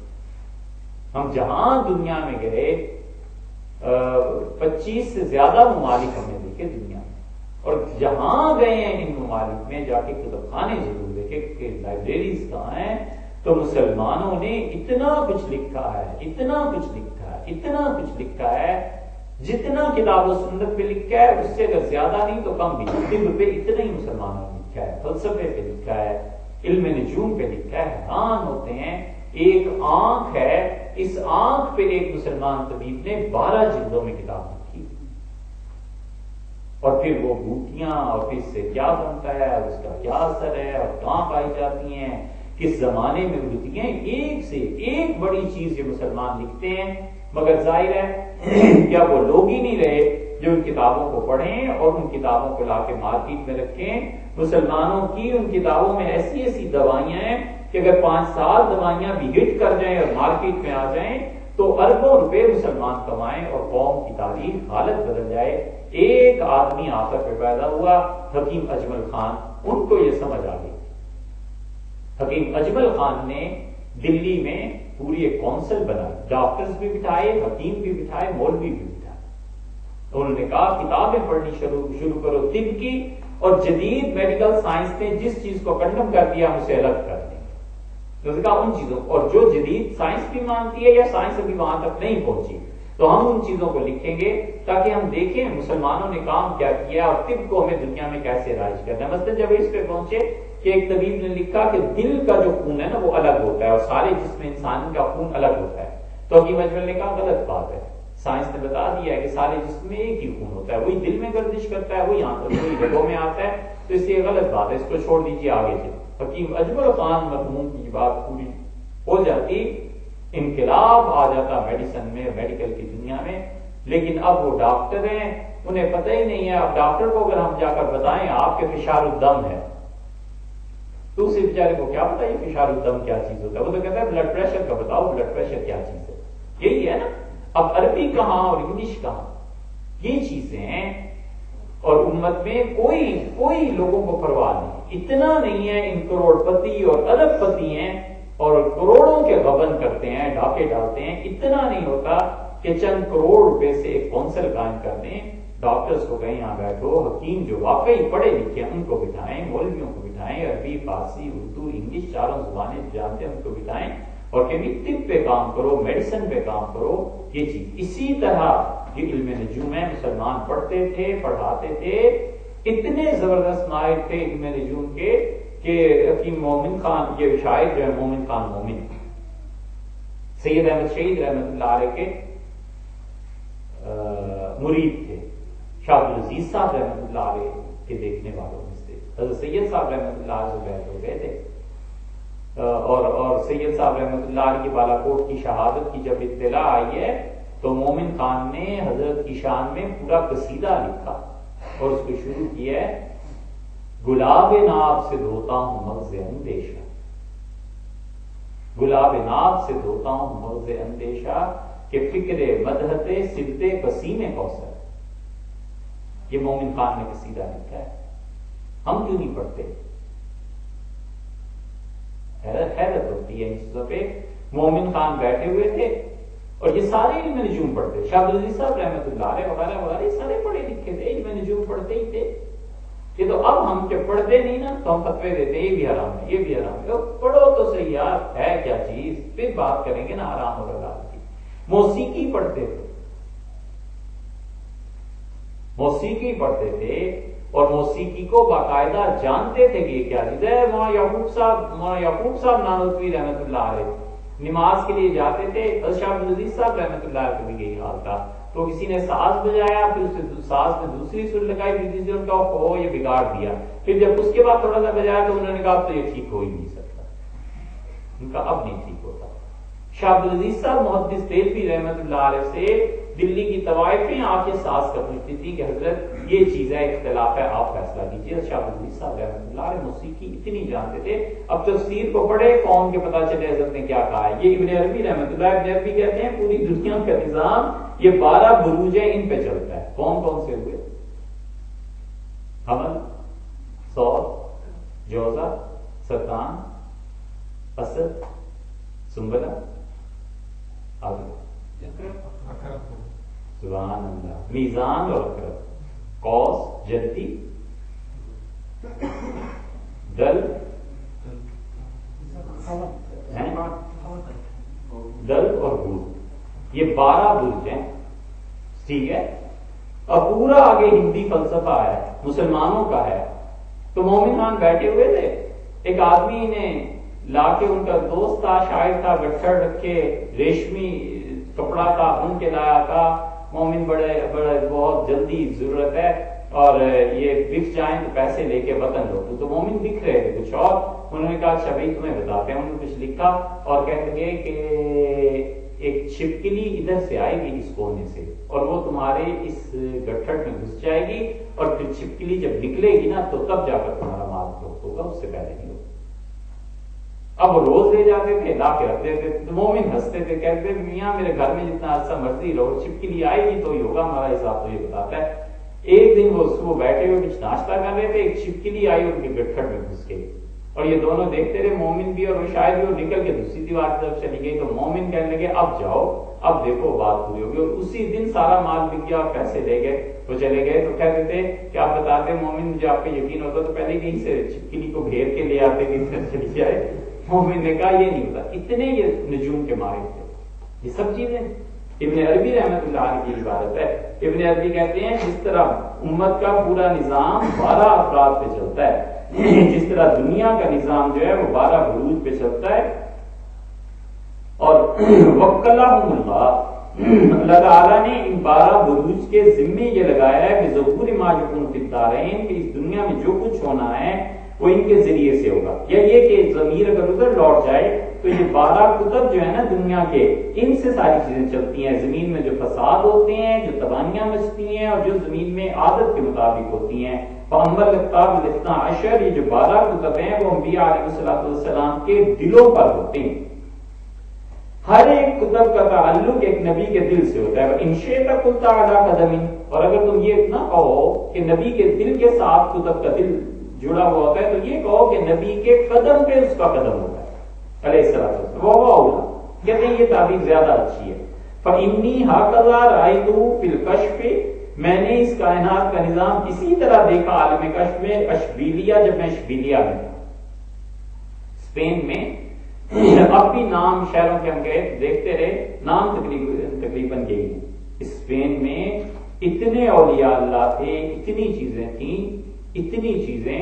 ہمارے حضرت عالم صاحب رحمۃ اللہ علیہ حضرت کے اللہ کبھی گستاخی نہ ہو، لیکن صحیح محاورے میں کہنا کہ وہ کشف اور ان چیزوں سے اتنا دور رہتے تھے بیان کرنے سے کہ پروں کو پانی نہیں پڑنے دیتے، کبھی سوال ہی پیدا نہیں ہوتا کہ وہ کہیں کہ مجھے کشف میں یہ نظر، کوئی ذکر تذکرہ ہی نہیں تھا بھائی اپنی ذات کا، اتنے مٹے ہوئے آدمی تھے۔ لیکن اسپین کا تذکرہ آیا تو اللہ کا شکر ہے انہوں نے لکھا بھی ہے، ہم نے تو براہ راست سنا لیکن ان کی کتاب میں بھی آتا ہے۔ فرمایا ہم جب اسپین گئے تو روحیں آ کر ہم سے چمٹتی، اتنے اولیاء اللہ ہیں اسپین۔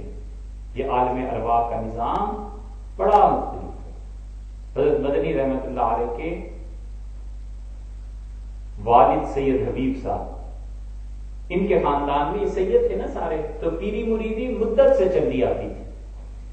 تو حضرت کی جو نانی صاحبہ تھی نا وہ تصوف کو بھی سمجھتی تھی، تو انہوں نے حضرت کے والد سے یعنی اپنے داماد سے کہا کہ دیکھو حبیب اللہ مدت سے ہمارے خاندان میں پیری مریدی چلی آتی ہے، نانی بھی اسی خاندان کی تھی، آپس میں رشتے داریاں سارے، تو بیعت کرنا کسی کو بغیر اجازت اور خلافت کے مرید بنانا یہ اللہ کے ہاں گناہ کی چیزیں ہیں، قیامت میں اس پہ پکڑ ہوگی۔ تو اس لیے خاندان کی اس چیز کو ختم کرو، جا کے کہیں سے بیعت ہو، باقاعدہ ذکر اذکار سلوک مراقبہ کرو، پھر کسی کو بیعت ہونا چاہیے۔ تو یہ نصیحت انہوں نے پلے باندھی، حضرت مدنی رحمۃ اللہ خود لکھا ہے، مکتوبات حضرت کے جو شروع ہوتے ہیں نا مکتوبات شیخ الاسلام، اس کے پہلے خط میں ہی حضرت رحمۃ اللہ نے لکھی ہے۔ تو یہ گئے وہاں فضل رحمان گنج مراد آبادی رحمۃ اللہ کے پاس، حضرت مدنی رحمۃ اللہ کی والد اور والدہ دونوں بیعت ہو گئے، تو فضل الرحمان صاحب گنج مراد آبادی رحمۃ اللہ علیہ ایک دن تشریف لائے، تو یہ اسکول ماسٹر تھے، تو فرمایا حبیب اللہ آج حضرت نور الحق تشریف لائے تھے اور مجھ سے فرما گئے ہیں کہ میرا بیٹا تمہارے پاس آتا ہے، ذرا اس کا خیال رکھنا۔ تو اس کے بعد بہت زیادہ خیال رکھنے لگے تھے حبیب اللہ صاحب۔ اب یہ جو نور الحق ہیں انہوں نے آگے حضرت سے کہا کہ میرا بیٹا آ رہا ہے تو اس کا خیال رکھنا، یہ آپ کا کیا خیال ہے؟ یہ نور الحق اور مولانا حبیب اللہ جو ہیں یہ آپس میں ایک دوسرے کے بیٹے دادا پوتے ہوں گے، آپ پوچھتے ہیں گنے تو 16ویں پشت میں جا کے دادا بنتے ہیں، 16ویں پشت میں وہ آئے، ان کی روح ان سے ملی آ کے اور کہا میرا بیٹا آ رہا ہے، اس کا خیال رکھنا۔ یہ ایسے چلتے ہیں سلسلے کہ جن کے پیچھے کوئی بڑا ہاتھ ہوتا ہے نا تو وہ کئی پشتوں تک بھی چلتا ہے، 16ویں پشت میں آ کے انہیں کہہ رہے ہیں میرا بیٹا آ رہا ہے، ذرا خیال۔ اس لیے کہ نیک ماں باپ اور نیک اولاد یہ خدا کے بہت بڑے انعام ہیں، ہم سمجھتے نہیں نا ان چیزوں کو، دنیا کا ظاہر ہے۔ یہاں پہ وہ کہتے ہیں کہ میں نے کیا کیا، یہ میں نے دیکھا ہے سب کچھ عالم کشف میں۔ پھر کہتے ہیں کہ یہ جو 12 کتب ہیں، پہلے جو ہیں وہ نوح علیہ السلام کے قدم پہ، دوسرے ابراہیم علیہ السلام کے قدم پہ، تیسرے موسیٰ علیہ السلام، چوتھے عیسیٰ علیہ السلام، 5ویں داؤد علیہ السلام، 6ویں سلیمان علیہ السلام، 7ویں ایوب علیہ السلام، الیاس علیہ السلام، لوط علیہ السلام، ہود علیہ السلام اور صالح علیہ السلام، اور 12واں کتب جو تھا وہ حضرت شعیب علیہ السلام۔ وَرَأَيْتُ جَمِيعَ الرُّسُلِ وَالْأَنْبِيَاءَ، میں نے تمام نبیوں کی زیارت کی، تمام رسولوں کو دیکھا، عین اپنی آنکھوں سے دیکھا میں۔ وَكَلَّمْتُ مِنْهُمْ هُودًا، اور میں نے ہود علیہ السلام سے گفتگو بھی کی۔ وَرَأَيْتُ الْمُؤْمِنِينَ، اور میں نے باقی ان کے صحابہ رضی اللہ عنہ کو بھی دیکھا جو ہود علیہ السلام کے صحابی ہوں گے، موسیٰ علیہ السلام کے وغیرہ وغیرہ، اور من کان منہم ومن یکون الی یوم القیامہ، قیامت تک جو لوگ آئیں گے اور جو پچھلے انبیاء علیہ السلام میں گزر گئے اور جو قیامت تک آگے کتب آئیں گے، ان سب کو میں نے دیکھا اور اللہ نے انہیں میرے لیے فی صعید واحد ایسے ایک میدان میں جمع کر دیا تھا، سارے میدان میں کھڑے تھے اور میں ہر ایک سے اور پھر کہتے ہیں وَصَاحِبْتُ مِنَ الرُّسُلِ وَانْتَفَعْتُ بِهِ سِوَى محمد صلی اللہ علیہ وسلم، اور میں نے ان انبیاء علیہ السلام میں سے ہر ایک کی صحبت اٹھائی اور میں نے ہر نبی سے فائدہ اٹھایا ہے سوائے حضور صلی اللہ علیہ وسلم کے، اور ان میں ایک جماعت تھی پوری کی پوری جس سے میں نے فائدہ اٹھایا ہے۔ اب فائدہ کیا اٹھایا ہے ابن عربی رحمۃ اللہ نے؟ کہتے ہیں میں اس جہان میں ملا جب تو حضرت ابراہیم علیہ السلام سے قرأت علیہ القرآن، قرآن پورا انہیں پڑھ کے سنایا کہ کوئی غلطی ہو تو وہ دور کر دے۔ وعیسیٰ تبت علی یدیہ، اور سیدنا عیسیٰ علیہ السلام کی روح سے جب ملاقات ہوئی تو میں نے توبہ کی ان کے ہاتھ پہ. وموسیٰ آتانی علم الکشف، اور حضرت موسیٰ علیہ السلام نے مجھے کہا تمہیں ایک علم دوں، تو انہوں نے مجھے علم دیا کشف کیسے ہوتے ہیں، اور انہوں نے علم دیا کہ وضاحت کیسی ہوتی ہے، یہ بھی ایک واحد چیز ہے. اور انہوں نے مجھے علم دیا تقلیب اللیل والنہار، دن اور رات کی تبدیلی کا. موسیٰ علیہ السلام سے اللہ تعالیٰ کو بھی تو بڑی محبت کی نا، اس لیے اللہ نے موسیٰ علیہ السلام کو بہت علم دیا. اللہ نے، یہ واحد نبی ہیں جن کے متعلق اللہ نے کہا کہ اللہ نے فرمایا وَاصْطَنَعْتُكَ لِنَفْسِي، موسیٰ میں نے تو تمہیں بنایا ہی اپنی جان کے لیے. القیت علیک محبۃ منی، موسیٰ تم بچے تھے نا، چھوٹے سے فرعون کے پاس سے پہنچا دیے گئے تھے، میں نے اپنی محبت کا پرتو تمہارے چہرے پر ڈال دیا تھا، جو دیکھتا تھا بے اختیار دیوانہ ہوتا تھا. تو موسیٰ علیہ السلام کو اللہ نے علم دیا کہ دن اور رات کیسے بدلتے ہیں، کیا چیز ہوتی ہے. اور اس علم کو دیکھو، کہتے ہیں موسیٰ علیہ السلام نے وہ علم مجھے سکھایا. لما حصل عندی، جب مجھے علم ہو گیا کہ دن اور رات کی تبدیلیاں کیا ہیں، زال اللیل، میرے لیے رات ختم ہو گئی، وبقی النہار فی اليوم، اور میرے لیے دنیا میں زمانے میں صرف دن رہ گیا. تو میرے لیے اب جس حال میں ہوں، نہ سورج ڈوبتا ہے ولا طلوع نہ طلوع ہوتا ہے. میں علم کی اس دنیا میں ہوں جہاں سورج کا غروب اور طلوع نہیں ہوتا. میرے لیے زمانہ ایک ہو گیا، بہت بڑی چیز ہے. فکان لی ھذا الکشف علام من اللہ انہ لا حظ لی فی الشقاء فی الآخرہ.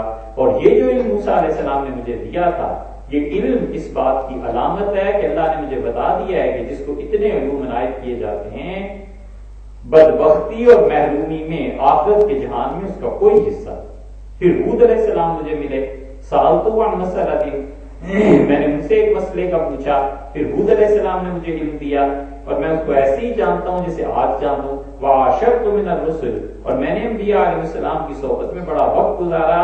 پھر حضور صلی اللہ علیہ وسلم کی صحبت میں میں رہا، پھر ابراہیم، موسیٰ، عیسیٰ، ہود، داؤد، اور جو کچھ بھی تھا میں نے ان حضرات کی صحبت میں وقت گزارا.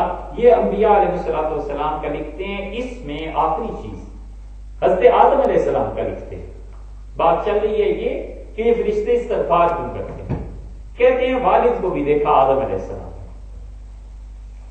اور بتاتے ہیں کہ میں نے دیکھا انبیاء علیہ السلام کو اور تمام مومنین کو جو اس وقت تک پیدا ہو چکے تھے. اور پھر میں نے یہ دیکھا کہ میرا یہ جسم بہت خوبصورت کعبۃ اللہ تک پہنچا، اور وہاں پر میں نے ملائے اعلیٰ کو دیکھا. یہ ہے ملائے اعلیٰ، یہ جو جس جہان کی بات اللہ فرماتے ہیں نا ملائے اعلیٰ، یہ وہ ہے. اسی لیے شاہ ولی اللہ رحمۃ اللہ علیہ بہت جگہ لکھتے ہیں، وہ کہتے ہیں اس بیت اللہ میں ایک روحیں میں نے انسانوں کی دیکھی. تو میں نے ان سے پوچھا تم کون ہو؟ تو ان کا ہم روحیں اور فرشتے ہیں. تو میں بیت اللہ کا طواف کر رہا تھا، میں نے کہا تمہارا کیا کام ہے؟ انہوں نے کہا اللہ ہمیں جمع کر دیتا ہے، ہم دنیا میں جہاں کہیں مرتے ہیں خدا ہماری روحوں کو یہاں لا جمع کر دیتا ہے. بس ہمارا کام اب یہ ہے کہ قیامت تک اللہ کی تسبیح کرتے رہیں اور اس گھر کا طواف کرتے رہیں. یہ کہتے ہیں میں بیت اللہ جب پہنچا تو میں نے ملائے اعلیٰ کو دیکھا، یہ جہاں فرشتے ہمارے لیے دعا مانگتے رہتے ہیں للذین آمنوا، اور حضرت آدم علیہ السلام کے ساتھیوں پر شامل ہو گیا. وہاں پر حضرت آدم کا بیٹا دیکھا جو بڑا عزت والا، بڑا کھلا ہاتھ اس کا، صاحب تقویٰ، اور یہ سب لوگ سیاہ لباس میں، سیاہ لباس پہنے ہوئے اور بیت اللہ کے طواف میں سرگرم تھے. اور میرے والد حضرت آدم علیہ السلام بڑے بڑے فرشتوں کے آگے آگے آہستہ آہستہ چل رہے تھے. بندہ یعنی اپنے متعلق کہتے ہیں کہ میں نے اپنی گردن کو جھکایا اور اپنے باپ آدم علیہ السلام کے ساتھ کھڑا تھا کہ جبریل میرے سامنے آ گئے. پھر میں اپنے والد آدم علیہ السلام کی خدمت کے لیے اپنے ہاتھ میں جھنڈے اٹھائے ہوئے تھے تاکہ وہ مجھ سے جھنڈے لے کے اپنے مختلف بیٹوں کو دیں دنیا میں. تو باپ کا اتنا جاہ و جلال تھا کہ اس جاہ و جلال کے سامنے فرشتے کچھ نظر نہیں آتے تھے. تمام فرشتوں پر مجھے تعجب ہونے لگا کہ انہوں نے تو کہا تھا کہ زمین پر فساد کریں گے اور خون بہائیں گے، یہ الزام لگاتے تھے، اور میں یہ دیکھ ہی رہا تھا کہ فرشتے اور میرے والد ایک ہی مجلس میں، اور فرشتے میرے والد آدم علیہ السلام کی خدمت کر رہے تھے. تو مجھے بتایا گیا کہ وہ جو فرشتوں نے اعتراض کیا تھا اس کی وجہ سے فرشتوں کو تمہارے والد کی خدمت پر ان کا نوکر بنا دیا گیا. پھر جب میں نے یہ تمام حقائق ملاحظہ کیے تو میرے دل میں جو کچھ تصورات اور تخیلات تھے میرا دل ان سب چیزوں سے پاک ہو گیا. یہ انہیں دکھایا گیا آدم علیہ السلام کے متعلق، اور انہوں نے دیکھا کیا کہ بیت اللہ کے گرد یہ سارے طواف کر رہے ہیں. یہ کوئی اتنی ایسی بات نہیں ہے. لوگ کہیں کہ وہابیوں کو بس اس پہ ہوگی کہ یہ کیا ہوتا ہے، وہابیت کی رگ پھڑکتی ہے نا اس پہ. حضور صلی اللہ علیہ وسلم نے خود فرمایا ہے، مسلم میں آیا نا، آخری حج رسول اللہ صلی اللہ علیہ وسلم کا، آپ نکلے اور آپ نے فرمایا لوگوں یہ کون سی وادی ہے، صحابہ رضی اللہ عنہ کا یہ فلاں وادی. آپ نے فرمایا یہ دیکھو اللہ کے نبی یونس علیہ السلام حج کو جا رہے ہیں. آگے پہنچے، آپ نے یہ کون سی وادی ہے، لوگوں نے کہا اپنا وادی. آپ نے یہ دیکھو موسیٰ علیہ السلام اللہ کے نبی اپنے دونوں ہاتھ اپنے کانوں پہ رکھ کے زور زور سے کہہ رہے ہیں لبیک اللہم لبیک. آپ نے فرمایا یہ دیکھو اللہ کے ایک نبی جا رہے ہیں اور انہوں نے 2 چادریں احرام کی سوت کی، خالص کاٹن سوت کی بنی ہوئی ہیں جو کاٹی گئی ہیں، اور یہ انہوں نے احرام باندھ رکھا ہے. حضور صلی اللہ علیہ وسلم مختلف انبیاء علیہ السلام کو دیکھا تھا نا، وہ جا رہے تھے بیت اللہ کا طواف کرنے. یہ ابن عربی رحمۃ اللہ علیہ پہ بولا گیا. تو اس لیے یہ جو بات ہے کہ فرشتے استغفار کرتے ہیں، اللہ نے کہا 3 چیزیں ہیں، 3 کام کرتے ہیں وہ فرشتے جنہوں نے عرش اٹھا رکھا ہے. پھر اس کے علاوہ ہیں، ایک تو یہ کہ مسلسل اللہ کی تسبیح بیان کرتے ہیں حمد کے ساتھ، دوسرے خدا پر یقین رکھتے ہیں، تیسرے وہ استغفار کرتے ہیں ان لوگوں کے لیے جو دنیا میں ایمان والے.